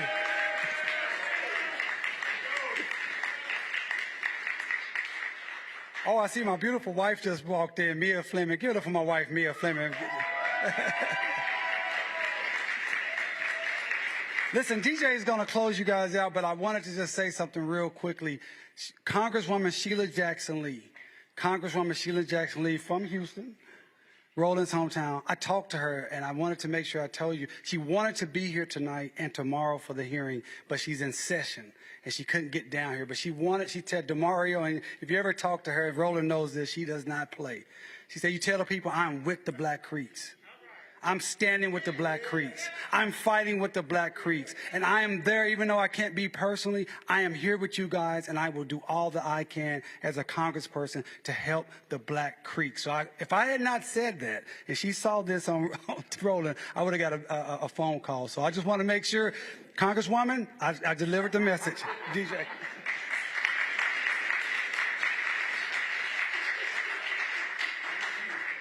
Justice for? Justice for? Justice for? So we're going to end this as we started this with the thanks. So there's a couple people and organizations that I would like to thank and I'd like you all to help me thank. First and foremost, I would like for you all to help me thank Terrence Crutcher Foundation co-founder, Reverend Joey Crutcher. Let's give it up for him. As DeMario says, turning pain into purpose. Next people I would like to thank are those Black Creeks who came from out of town. If you came from out of town to attend this rally today, please stand up and be recognized. Thank you all for coming in. That support is very important. And lastly, I would like to thank all the Black Creeks in this room today. If you are a Black Creek in this room, please stand up right now and be recognized.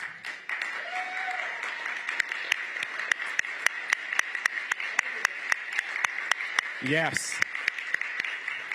That's incredible. So there's a couple things we can do as well.